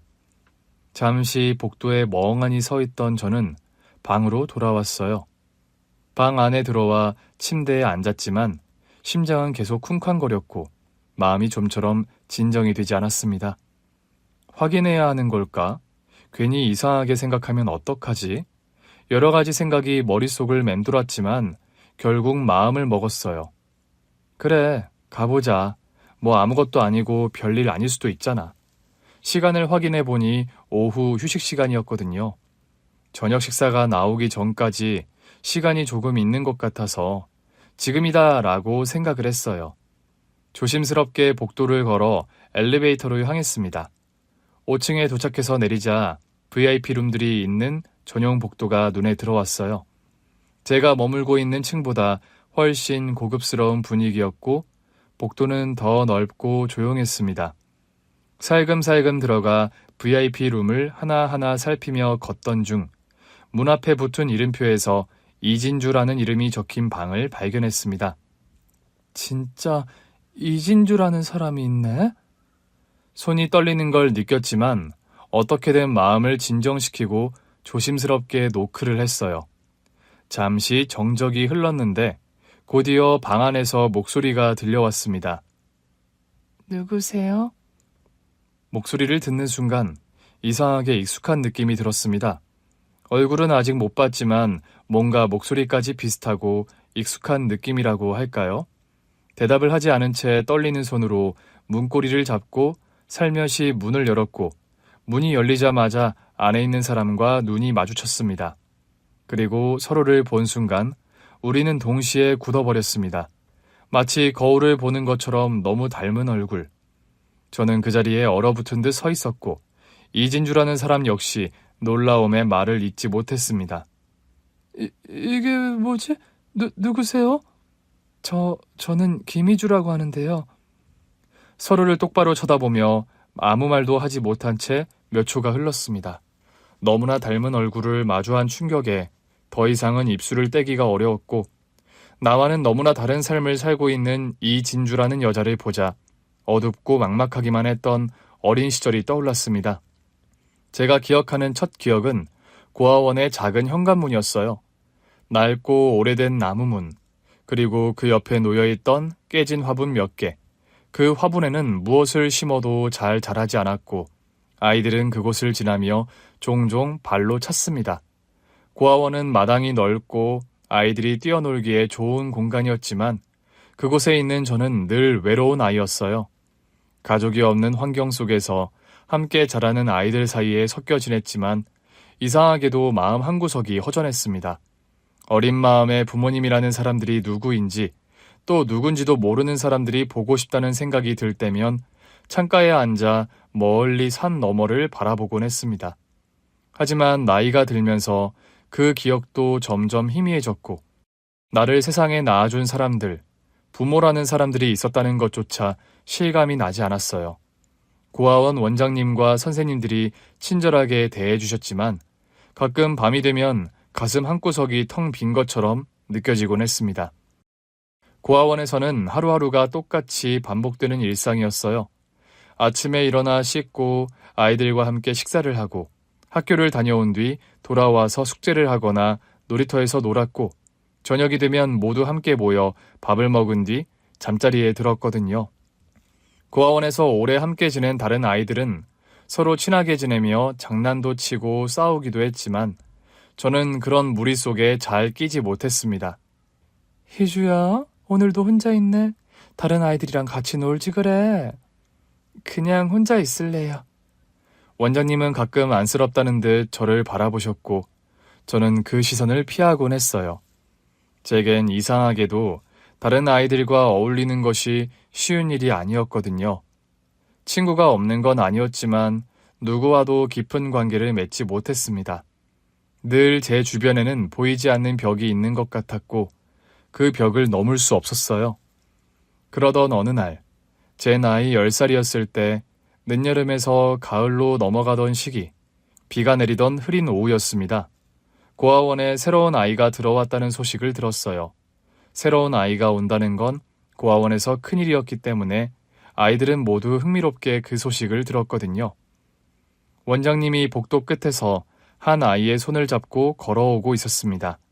그 아이는 저와 비슷한 나이로 보였는데 어딘가 소심하고 불안한 표정이었어요. 낯선 환경에 적응하지 못해 어깨를 잔뜩 움츠리고 있는 모습이 눈에 들어왔습니다. 얘들아, 오늘 새로운 친구가 왔단다. 영석이라고 해. 앞으로 우리랑 같이 지낼 거니까 다들 잘 대해줘야 해. 아이들은 호기심 가득한 눈으로 영석이를 바라보았습니다. 저도 창가에 앉아 그 모습을 지켜보았죠. 그 아이의 얼굴에는 낯선 곳에 대한 두려움이 가득 담겨 있었어요. 무리 속에서 조금 떨어져 서 있는 모습이 꼭 예전에 저를 보는 것 같았습니다. 그날 이후 영석이는 항상 혼자 있는 아이가 되었습니다. 다른 아이들이 다가가도 말수가 적고 조용했기 때문에 쉽게 친해지지는 못했거든요. 저는 그런 영석이를 보며 이상하게 마음이 쓰였습니다. 나도 저랬었지 하는 생각이 들었고 어쩌면 제가 그 아이에게 친구가 되어줄 수 있지 않을까 하는 마음이 들었어요. 어느 날 아이들이 모두 놀이터에서 놀고 있을 때 저는 용기를 내어 혼자 구석에 앉아있는 영석이에게 다가갔습니다. 안녕, 나 희주야. 같이 놀래? 넌 괜찮아. 영석이는 고개를 숙인 채 조용히 대답했습니다. 낯을 가리고 소심한 성격이 그대로 드러났죠. 하지만 저는 쉽게 포기하지 않았습니다. 다음 날도 그 다음 날도 꾸준히 영석이에게 다가갔습니다. 처음에는 경계하던 영석이도 조금씩 마음을 열기 시작했고 우리는 자연스럽게 함께 시간을 보내게 되었습니다. 나도 처음 여기 왔을 때 많이 무서웠어. 아니, 사실 나는 되게 아기 때부터 여기 있었대. 아기 때는 그런 걸 몰랐으니깐. 근데 시간이 지나니까 갑자기 겁이라는 게 생기는 거야. 여긴 어디고 나는 왜 여기에 있지? 그런 생각이 막 들면서. 너도 그랬어? 응. 근데 시간이 지나니까 조금씩 괜찮아지더라. 그리고 이제는 원장님이랑 선생님들도 가족 같아졌어. 너도 곧 익숙해질 거야. 정말 그럴 수 있을까? 그럼 내가 도와줄게. 우리가 친구가 되면 더 빨리 익숙해질 거야. 그날 이후 우리는 친구가 되었습니다. 영석이는 저와 함께 다니며 점점 밝아졌고 고아원 생활에도 익숙해졌습니다. 시간이 지날수록 다른 아이들과도 잘 어울리게 되었고 전보다 더 활기찬 모습으로 변해갔어요. 원장님은 그런 영석이를 흐뭇하게 바라보며 제게 고마움을 표현하셨습니다. 희주야, 네가 영석이에게 친구가 되어줘서 참 고맙구나. 너희 둘이 잘 지내는 걸 보면 마음이 참 좋아. 제가 오히려 고마워요. 영석이가 있어서 덜 외로운 것 같아요. 나도 희주가 있어서 좋아. 혼자 있었으면 너무 무서웠을 거야. 그렇게 우리는 고아원의 특별한 친구가 되었습니다. 함께 공부하고 놀고 때로는 서로를 위해 힘이 되어주며 성장해 갔습니다. 외롭고 힘들었던 고아원 생활이 영석이와 함께한 덕분에 조금씩 밝아졌고 서로가 서로에게 가족 같은 존재가 되어갔습니다. 그리고 그 이후 시간은 정말 빨리 흘렀습니다. 어느덧 몇 년이 지나 영석이와 저는 중학생이 되었는데 그때부터 영석이는 눈에 띄게 변하기 시작했습니다. 처음 고아원에 왔을 때 소심하고 작은 체구였던 영석이는 점점 키가 크고 어깨가 넓어지면서 듬직한 모습으로 변해갔어요. 함께 자란 우리는 이제 단순한 친구 이상의 존재가 되어 서로에게 가족 같은 버팀목이었거든요. 하루는 놀이터에서 앉아있다가 영석이를 문득 바라본 적이 있었어요. 예전에는 제가 항상 먼저 다가가고 챙겨주던 그 아이가 어느새 저보다 더 듬직하게 자라 있었습니다. 너 키 왜 이렇게 많이 컸어? 나랑 별로 차이 안 나던 때가 엊그제 같은데. 몰라, 그냥 크더라. 내가 크니까 이제 네가 좀 작아 보인다. 뭐? 내가 작아 보인다니. 원래 내가 너보다 조금 컸잖아. 그랬지. 근데 이제는 내가 더 크니까 네가 누나 같지는 않아. 영석이는 장난스럽게 웃으며 제 머리를 툭툭 쳤고 저는 그런 모습이 어색하면서도 이상하게 설레는 기분이 들었습니다. 예전에는 단순히 친구 같고 남동생 같은 느낌이었는데 점점 그 이상으로 느껴지는 게 저도 당황스러웠거든요. 고등학생이 되면서 우리는 서로에게 더욱 의지하게 되었습니다. 공부며 생활이며 모든 것이 바쁜 나날이었지만 서로가 곁에 있어 항상 힘이 되었어요. 가끔 힘든 일이 있을 때면 영석이는 조용히 제 옆에 앉아 위로해주곤 했습니다. 혜주야, 괜찮아. 네가 힘들 땐 내가 옆에 있으니까 걱정하지 마. 영석아, 네가 있어서 정말 다행이야. 그렇게 말하면서도 제 마음속에는 알 수 없는 감정이 조금씩 싹트기 시작했습니다. 단순히 친구이자 남매처럼 여기던 영석이가 점점 더 특별하게 느껴졌던 거예요. 물론 영석이도 저와 비슷한 마음이었던 것 같아요. 우리는 둘 다 그 마음을 명확하게 표현하지 않았지만 서로의 존재가 무엇보다 소중하다는 걸 알고 있었습니다. 고등학교를 졸업하고 우리는 중요한 결정을 내리게 되었습니다. 나라에서 지원하는 자립지원금을 받을 나이가 되었고 이제 고아원을 떠나 새로운 삶을 시작해야 했거든요. 고아원 원장님은 우리에게 많은 조언을 해주셨습니다. 이제 너희도 성인이 되어서 세상으로 나가게 되는구나. 세상은 고아원과 다르게 쉽지 않을 거야. 하지만 너희가 함께라면 잘 해낼 수 있을 거야. 서로 의지하고 힘이 되어주렴. 네, 원장님. 정말 감사했습니다. 원장님 덕분에 여기까지 올 수 있었어요. 저도 감사드립니다. 저희 열심히 살겠습니다. 그렇게 고아원을 떠난 날, 우리는 짐을 싸서 고아원 문 앞에 섰습니다. 그 문을 나서는 순간 저는 묘한 기분이 들었습니다. 설렘과 두려움이 동시에 밀려왔고 이제 정말 새로운 삶이 시작된다는 실감이 났습니다. 우리 이제 어디로 갈까? 내가 미리 알아본 방 있어. 그쪽으로 가보자. 영석이가 알아본 곳은 방 하나에 작은 거실이 딸린 월세방이었습니다. 허름하지만 둘이 함께 살기에는 충분해 보였어요. 방에 들어서자마자 저는 주위를 둘러보며 웃었습니다. 여기가 우리 집이 되는 거네?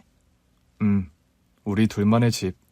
이제 진짜 시작이야. 우리는 각자 자립지원금 500만 원을 받아서 고아원을 나왔는데 그 돈으로 보증금과 월세를 내고 필요한 가구와 살림살이를 마련했습니다. 처음에는 무엇을 사야 할지 몰라 헤맸지만 함께 고르고 꾸미는 재미가 쏠쏠했어요. 이 컵 괜찮지 않아? 우리 이런 걸로 커피 마시면 좋을 것 같아. 그래, 그거 사자. 그리고 이쪽에 작은 테이블도 하나 놓이면 좋겠다. 그렇게 서툴지만 행복한 동거 생활이 시작되었습니다. 아침에 함께 일어나고 저녁에는 함께 밥을 먹으며 하루하루가 지나갔습니다. 서로가 가장 가까운 친구이자 가족이었기에 모든 것이 자연스러웠어요. 그렇게 함께 지내던 어느 날, 우리는 큰 결심을 하게 되었습니다. 영석아, 우리 혼인신고 할까? 정말? 너 그거 진지하게 말하는 거야? 응. 우리 이렇게 살면서 서로 의지하고 있는데 그냥 같이 사는 것보다 부부로 사는 게 더 맞는 것 같아. 영석은 잠시 제 말을 듣더니 진지한 표정으로 고개를 끄덕였습니다. 나도 같은 생각이야. 우리 혼인신고하자. 그렇게 우리는 21살에 혼인신고를 하고 공식적으로 부부가 되었습니다. 결혼식 같은 건 하지 않았지만 둘만의 방식으로 소박하게 시작한 결혼 생활이었어요.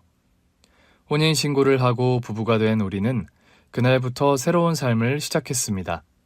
여전히 많은 것이 서툴고 부족했지만 서로가 있다는 것만으로도 충분했어요. 그 당시 남편이 된 영석이는 택배 일을 시작하고 있었고 저는 근처 공장에서 일을 다녔거든요. 월세며 생활비며 빠듯했지만 같이 살아가는 공간이 있다는 것만으로도 행복했습니다. 아침마다 일찍 일어나 밥을 챙기고 각자의 일을 나가는 일상이 반복됐습니다. 새벽같이 나가는 남편은 항상 피곤한 얼굴이었지만 그래도 미소를 잃지 않았어요. 혜주야, 오늘도 내가 먼저 나갈게. 다녀올게. 오늘도 조심히 다녀와. 너무 무리하지 말고. 알았어. 근데 나보다 네가 더 걱정이야. 공장 일 힘들지? 나야 뭐 할만해. 여보가 더 힘들지. 남편이 출근하고 나면 저는 잠시 집안을 정리한 뒤 공장으로 나갔습니다. 공장은 걸어서 20분 거리에 있는 작은 전자부품 제조 공장이었어요. 처음에는 단순 작업이라 할만했지만 시간이 지날수록 반복되는 일에 피로가 쌓였습니다. 하루는 퇴근하고 돌아왔을 때였어요. 몸이 지쳐 소파에 털썩 주저앉았는데 그 모습을 본 남편이 다가와 제 손을 잡았습니다. 힘들어 보이네. 괜찮아? 그냥 조금 피곤한 것 같아. 그래도 할만해. 하지 마. 나 혼자 벌어도 돼. 너 너무 무리하는 것 같아. 안 돼. 우리 같이 벌어야 살 수 있잖아. 나도 도와야지. 그렇게 우리는 각자의 자리에서 최선을 다하며 하루하루를 버텼습니다. 그러던 어느 날 갑작스러운 어지럼증과 메스꺼움이 저를 덮쳤습니다. 처음에는 단순한 피로라고 생각했지만 며칠이 지나도 증상이 나아지지 않았거든요. 이상한 느낌이 들어 병원을 찾았고 의사의 진단을 듣고 깜짝 놀랐습니다. 임신이요? 네, 축하드립니다. 지금 6주차로 보입니다. 산모가 조금 무리하신 것 같으니 당분간은 쉬시는 게 좋겠습니다. 병원을 나서며 마음이 복잡했습니다. 기쁨과 함께 걱정이 밀려왔습니다. 우리 아기가 생겼구나. 그런데 계속 일을 해도 될까?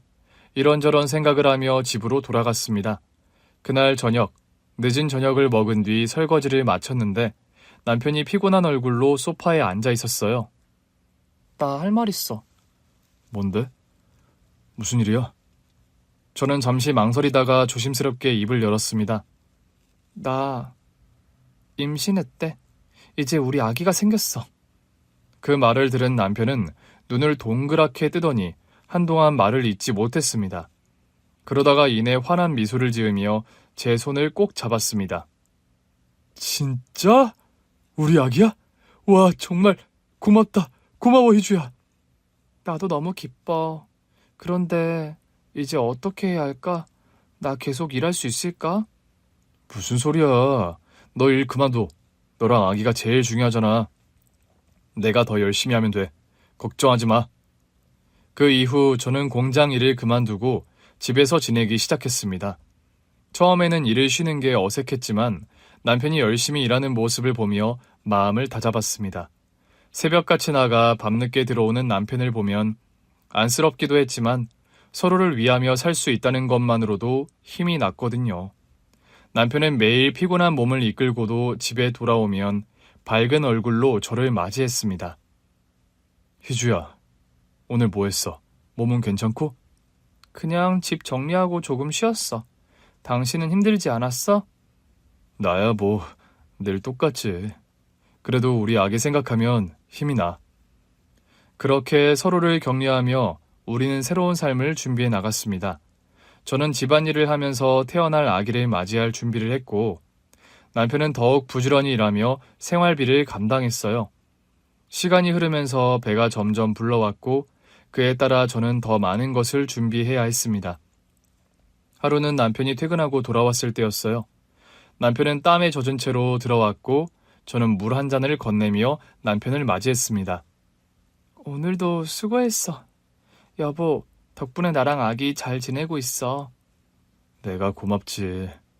너랑 아기 둘 다 건강하기만 하면 돼. 우리는 서로를 위하며 하루하루를 버텨나갔습니다. 힘든 순간도 많았지만 곧 태어날 아기를 생각하며 버틸 수 있었던 것 같아요.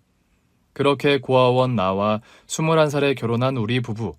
남편은 택배난 공장 다니면서 결혼 1년 후 아기를 낳고 산후조리원에 들어갔더니 김희주 산모님은 5층 VIP룸 이진주 사모님이랑 너무 똑같다. 그 말에 미친 듯 5층에 올라가 VIP룸을 연 순간 인생이 바뀌었습니다. 문을 열고 마주한 순간 우리는 서로를 말없이 바라보았습니다. 눈앞에 있는 여자, 이진주 산모라는 여자는 저와 너무 닮은 모습이었어요. 똑같은 얼굴을 본 것 같은 기묘한 기분에 저는 말문이 막혔습니다. 긴 침묵이 흐르고 어색함이 감돌았습니다. 그러다 침묵을 먼저 깬 건 이진주라는 여자였습니다. 그 여자는 떨리는 목소리로 저에게 질문을 던졌습니다. 혹시 부모님이나 언니 가족 있으세요? 예상치 못한 질문에 순간적으로 머릿속이 하얘졌습니다. 저를 왜 이렇게까지 닮은 사람이 가족에 대해 묻는 상황이 낯설고 혼란스러웠거든요. 하지만 숨기고 싶지는 않았기에 솔직히 대답했습니다. 가족은 없습니다. 결혼을 했으니 남편이 있고 얼마 전 아기를 낳았어요. 원래 가족은 없어요. 어릴 때부터 고아원에서 자라서요. 아주 어릴 때 고아원에 맡겨졌어요. 제 대답을 들은 그 여자의 눈이 커지더니 이내 눈가가 촉촉해졌습니다. 잠시 후 그 여자가 갑자기 저를 덥석 끌어안았습니다. 예상치 못한 행동에 저는 당황했지만 이진주 씨의 떨리는 손과 숨결에서 진심이 느껴졌습니다. 잠깐만요. 왜 그러시는 거예요? 미안해요. 제가 너무 놀라서요. 그런데 혹시 모르겠지만 어쩌면 그쪽이 제 동생일 수도 있을 것 같아서요. 그 여자의 목소리는 떨리고 있었습니다. 무슨 말을 해야 할지 몰라 얼어붙어 있는 제게 이진주 씨가 다시 진지한 얼굴로 말을 이어갔습니다. 어릴 때 우리 가족에게 잃어버린 동생이 있었어요. 2살 때 실종된 여동생인데 저는 4살 때라 그 잃어버린 상황은 잘 기억은 못하지만 자라면서 부모님이 항상 말씀하셨거든요. 동생을 꼭 찾아야 한다고요. 실종된 동생이요? 네, 엄마랑 아빠가 늘 말씀하셨거든요. 기차에서 동생을 잃어버렸다고요. 엄마가 친정에 가시려고 저랑 동생을 데리고 기차에 타셨는데 어느 순간 동생이 사라졌대요. 누군가 데려갔던 거죠. 이진주 씨는 잠시 말을 멈추고 깊은 한숨을 내쉬었습니다. 그 숨결에는 복잡한 감정이 담겨 있는 것 같았어요. 그러다 떨리는 손으로 눈가를 닦으며 다시 말을 이었습니다. 그날 이후로 부모님은 평생을 동생을 찾으면서 사셨어요. 전단지도 뿌리고 신고도 하고 수년간 수색을 했지만 결국 못 찾았대요. 그런데 오늘 당신을 봤을 때 저도 모르게 확신이 들었어요. 얼굴을 보는 순간 그냥 느낌이 들었어요. 잃어버린 내 동생일지도 모른다고요. 언니일지도 모른다는 그 여자의 말을 듣는 내내 저는 한마디도 하지 못했습니다. 머릿속이 복잡했고 심장이 두근거리며 빠르게 뛰기 시작했어요. 믿기 어려운 이야기였지만 이상하게도 그 여자의 진심이 느껴졌거든요. 하지만 동시에 혼란스러웠습니다. 고아원에서 자라면서 단 한 번도 가족에 대해 생각해 본 적이 없던 제게 이런 이야기는 너무 갑작스러웠습니다. 그런데 저는 정말 어릴 때부터 고아원에 있었어요. 왜 고아원에 가게 된 건지도 모르고요. 그건 나도 알 수가 없어요. 우리 가족 전부 많이 생각해 봤지만 왜 도대체 누가 왜 내 동생을 데려간 건지, 왜 우리한테 이런 일이 생긴 건지 너무 힘들었거든요. 그냥 제 생각으로는 수색 범위가 넓어지고 하니까 처벌이 두려워서 고아원에 두고 간 게 아닐까요? 정말 무책임한 행동이죠. 아마 뭔가 잘못되었고 돌려주고 싶다고 생각했지만 어떻게 해야 할지 몰랐던 게 아닐까요? 하지만 우리 모두에게 너무 큰 상처를 줬던 거예요. 그 여자의 추측을 들으니 조금씩 이해가 되는 것 같았어요. 정확한 건 모르지만 그럴 수도 있다고요. 하지만 여전히 믿기 어려웠고 이 상황이 현실이 맞는지조차 혼란스러웠습니다. 그런데도 마음 한편에서는 묘한 감정이 피어올랐어요. 그동안 잊고 지내왔던 가족이라는 단어가 낯설면서도 따뜻하게 느껴졌거든요. 정말 제가 동생일 수 있을까요? 네, 저는 확신해요. 얼굴도 너무 닮았고 어쩌면 이건 운명일지도 몰라요. 저희 부모님도 희주 씨를 보면 바로 아실 거예요. 그런데 저한테는 너무 갑작스러워서요.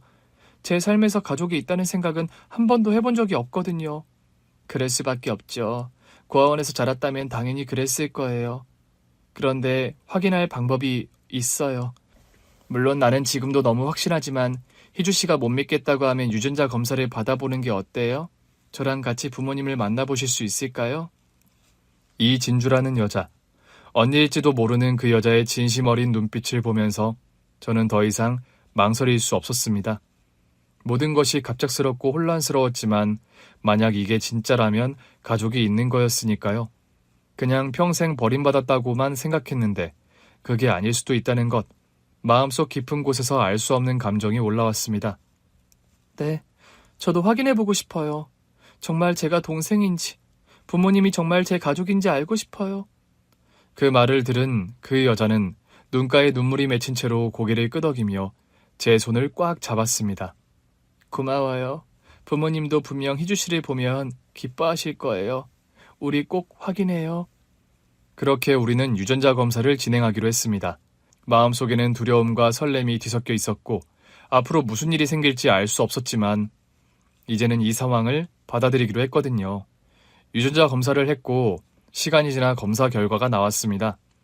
우리는 그날 만나서 같이 확인을 하기로 했거든요. 결과지를 손에 든 언니는 잔뜩 긴장한 얼굴로 저를 바라보았습니다. 저 역시 심장이 쿵쾅거려 말을 꺼낼 수가 없었습니다. 손바닥이 땀으로 축축해졌고 목이 바짝 말랐습니다. 희주 씨, 결과가 나왔어요. 네. 언니는 떨리는 손으로 결과지를 펼쳐보았고 그 순간 언니의 눈이 커지며 눈물이 맺혔습니다. 저도 숨을 멈추고 언니를 바라보았어요. 맞아요, 맞아. 희주가 내 동생이에요. 내 잃어버린 동생이라고요. 그 말을 듣는 순간 저는 몸이 굳은 것처럼 얼어붙었습니다. 믿기지 않았어요. 고아원에서 자란 제가 누군가의 동생이라니, 잃어버린 가족이 있다니, 가슴속 깊은 곳에서 묘한 감정이 피어올랐습니다.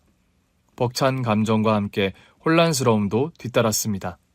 정말 제가 동생이에요? 그런 부모님이 제 부모님이 맞으신 거예요? 부모님도 희주 씨를 보면 바로 아실 거예요. 평생을 동생을 그리워하며 사셨거든요. 희주 씨, 아니 이제 동생이라고 불러도 되죠? 저는 언니의 떨리는 목소리에 고개를 천천히 끄덕였습니다. 아직도 모든 것이 실감나지 않았지만 언니가 하는 말에서 진심이 느껴졌습니다. 저도 확인하고 싶어요. 부모님을 뵙고 싶어요. 그렇게 저는 언니와 함께 부모님이 계신 집으로 향했습니다. 차를 타고 가는 내내 창밖을 바라보며 마음을 진정시키려 했지만 쉽지 않았습니다. 머릿속에는 온갖 생각이 스쳐 지나갔어요. 부모님이 정말 나를 잃어버린 뒤로 평생을 괴로워하셨을까? 왜 나는 고아원에서 자라야 했을까? 만약 일부러 나를 버린 게 아니었다면 나도 이제 가족이 생기는 건가? 하지만 확실한 건 너무나 놀랍고도 감사한 사실은 이제라도 언니를 만났다는 거였습니다. 많이 긴장되지? 부모님도 많이 놀라실 거야. 그래도 기뻐하실 거야. 그토록 그리워하던 딸을 다시 만나게 된 거니까. 네. 그런데 솔직히 조금 무섭기도 해요. 제가 정말 잘할 수 있을까요? 그런 걱정은 하지 마. 부모님은 그냥 희주 네가 살아있다는 것만으로도 감사해 하실 거야. 그렇게 언니와 대화를 나누다 보니 어느새 부모님의 집 앞에 도착했어요. 고급스러운 주택 앞에 멈춘 차를 보고 저는 잠시 멈칫했습니다. 차에서 내리는 순간 낯선 환경이 주는 압박감에 심장이 더 빨리 뛰기 시작했거든요. 바로 그때 언니가 제 손을 꼭 잡아주었습니다. 괜찮아. 나랑 같이 가자. 언니의 손을 잡고 천천히 문 앞까지 걸어갔습니다. 배를 누르자 잠시 후 문이 열리고 중년의 부부가 나왔습니다. 어머니로 보이는 분은 한눈에 봐도 저와 언니를 닮아 있었어요. 어머니는 언니와 함께 있는 저를 보고 순간 놀란 표정을 지었습니다. 진주야, 이분은 누구니? 너랑 무척 닮았고. 엄마, 아빠 찾았어요. 내 동생 엄마, 아빠, 딸 찾았다고요. 그 말을 들은 어머니는 손으로 입을 가리며 그대로 멈춰섰습니다. 눈동자가 크게 흔들렸고 얼굴에는 놀람과 감격이 뒤섞인 표정이 역력했어요. 정말 네가 진이니? 진이요? 엄마, 그건 옛날 이름이고 희주라는 이름으로 살았대요. 희주, 그렇구나. 세상에 어떻게 이런 일이. 저는 고아원에서 자랐어요. 그런데 이렇게 오랜 세월이 흘러서 언니가 저를 찾아줬어요. 우리가 다시 만나게 되었어요. 그 순간 어머니는 한 걸음에 다가와 저를 꽉 끌어안았습니다. 어머니의 품에 안긴 저는 순간 몸이 굳었지만 그 품에서 평생 느껴보지 못했던 따뜻함을 느꼈습니다. 그리고 그동안에 쌓였던 모든 감정이 한꺼번에 밀려왔어요. 진이야, 미안하다. 정말 미안해. 엄마가 널 잃어버려서 미안하다. 너무 미안해. 어머니의 떨리는 목소리와 눈물이 제 어깨를 적셨습니다. 그제야 모든 것이 믿어졌고 눈가가 뜨거워졌습니다. 아니에요. 저도 너무 갑작스러워서 혼란스러웠지만 이제 이해할 수 있을 것 같아요. 그러니까 엄마 아빠가 날 일부러 버린 게 아니라는 거, 나를 찾아 헤매고 날 그리워하는 가족이 있었다는 거잖아요. 그때 아버지가 다가와 떨리는 손으로 제 얼굴을 바라보며 눈물을 흘리셨습니다. 정말 고생 많았겠다. 아빠가 널 지켜주지 못해서 정말 미안하다. 이제 다시는 혼자 두지 않을게. 그렇게 우리는 가족이라는 이름으로 다시 만났습니다. 그동안 고아원에서 자라며 느꼈던 외로움과 상처가 조금씩 치유되는 기분이 들었습니다. 부모님은 제가 고아원에서 자랐던 이야기를 들으며 계속 미안해하셨고 저는 일부러 저를 버린 것이 아니라는 것을 알고 눈물을 흘렸습니다. 괜찮아요. 부모님이 저를 일부러 버린 게 아니라는 걸 알았으니까요. 그동안 많이 힘드셨죠? 너도 얼마나 힘들었겠니? 희주야, 이제 우리 같이 지내자. 어? 네가 어디서 어떻게 지냈는지 하나하나 알고 싶어. 그날 우리는 많은 이야기를 나눴습니다. 부모님은 제가 자라온 이야기를 들으며 눈물을 흘리셨고 언니는 옆에서 제 손을 꼭 잡고 있었어요. 낯설고 어색했던 시작이었지만 시간이 지날수록 마음이 따뜻해졌습니다. 유전자 검사 결과로 가족임이 확인된 후 저는 남편과 딸을 부모님께 소개하기로 했습니다. 부모님은 긴장한 남편을 따뜻하게 맞아주셨고 어머니는 남편의 손을 꼭 잡으며 환하게 웃으셨습니다. 고생 많았어요. 이야기 많이 들었어요. 우리 희주를 잘 지켜줘서 정말 고마워요. 아닙니다. 저야말로 희주 덕분에 힘을 얻고 살았어요. 앞으로는 우리가 힘이 될 테니 너무 걱정하지 말고 우리랑 같이 잘 지내자고. 부모님의 진심 어린 환대에 남편도 긴장이 풀린 듯 미소를 지었어요. 그날 이후 부모님은 저와 남편을 적극적으로 도와주셨고 덕분에 우리는 언니네 아파트 바로 옆 동으로 이사하게 되었습니다. 같은 단지에 살면서 자주 왕래할 수 있어서 너무 좋더라고요. 이렇게 가까이 사니까 좋다. 그러게, 애들끼리도 자주 볼 수 있어서 더 좋고. 그리고 부모님의 지원 덕에 저는 언니와 함께 의류 사업을 시작할 수 있었습니다. 언니는 원래 작은 온라인 쇼핑몰을 하고 있었는데 조금 더 확장을 하게 되었어요. 언니는 이미 경험이 많아 운영에 큰 도움이 되었고 저는 맡은 일을 성실히 해나가면서 자신감을 얻었습니다. 그렇게 시작한 사업은 차츰 자리를 잡아갔고 우리는 점점 더 바빠졌어요. 희주야, 요즘 정말 잘하고 있어. 이제 우리 브랜드도 사람들한테 많이 알려졌어. 다 언니 덕분이지. 나도 열심히 할 테니까 우리 더 잘해보자. 언니와 저는 같은 해에 아이를 낳았고 조카와 우리 딸은 이제 5살이 되었습니다. 현재 제 딸과 조카는 같은 어린이집에 다니며 무척 가깝게 지내고 있습니다. 둘이 손을 꼭 잡고 다니는 모습이 얼마나 사랑스러운지요. 우리 딸들이 이렇게 친하니까 너무 좋다. 나도 어릴 때 언니랑 이렇게 지냈으면 얼마나 좋았을까 싶어. 늦었지만 지금부터라도 잘 지내면 되지. 이제 우리한테 부족한 게 없어. 왜냐하면 이제 함께하고 있잖아. 가족이니까. 저는 언니의 말에 고개를 끄덕이며 미소 지었습니다.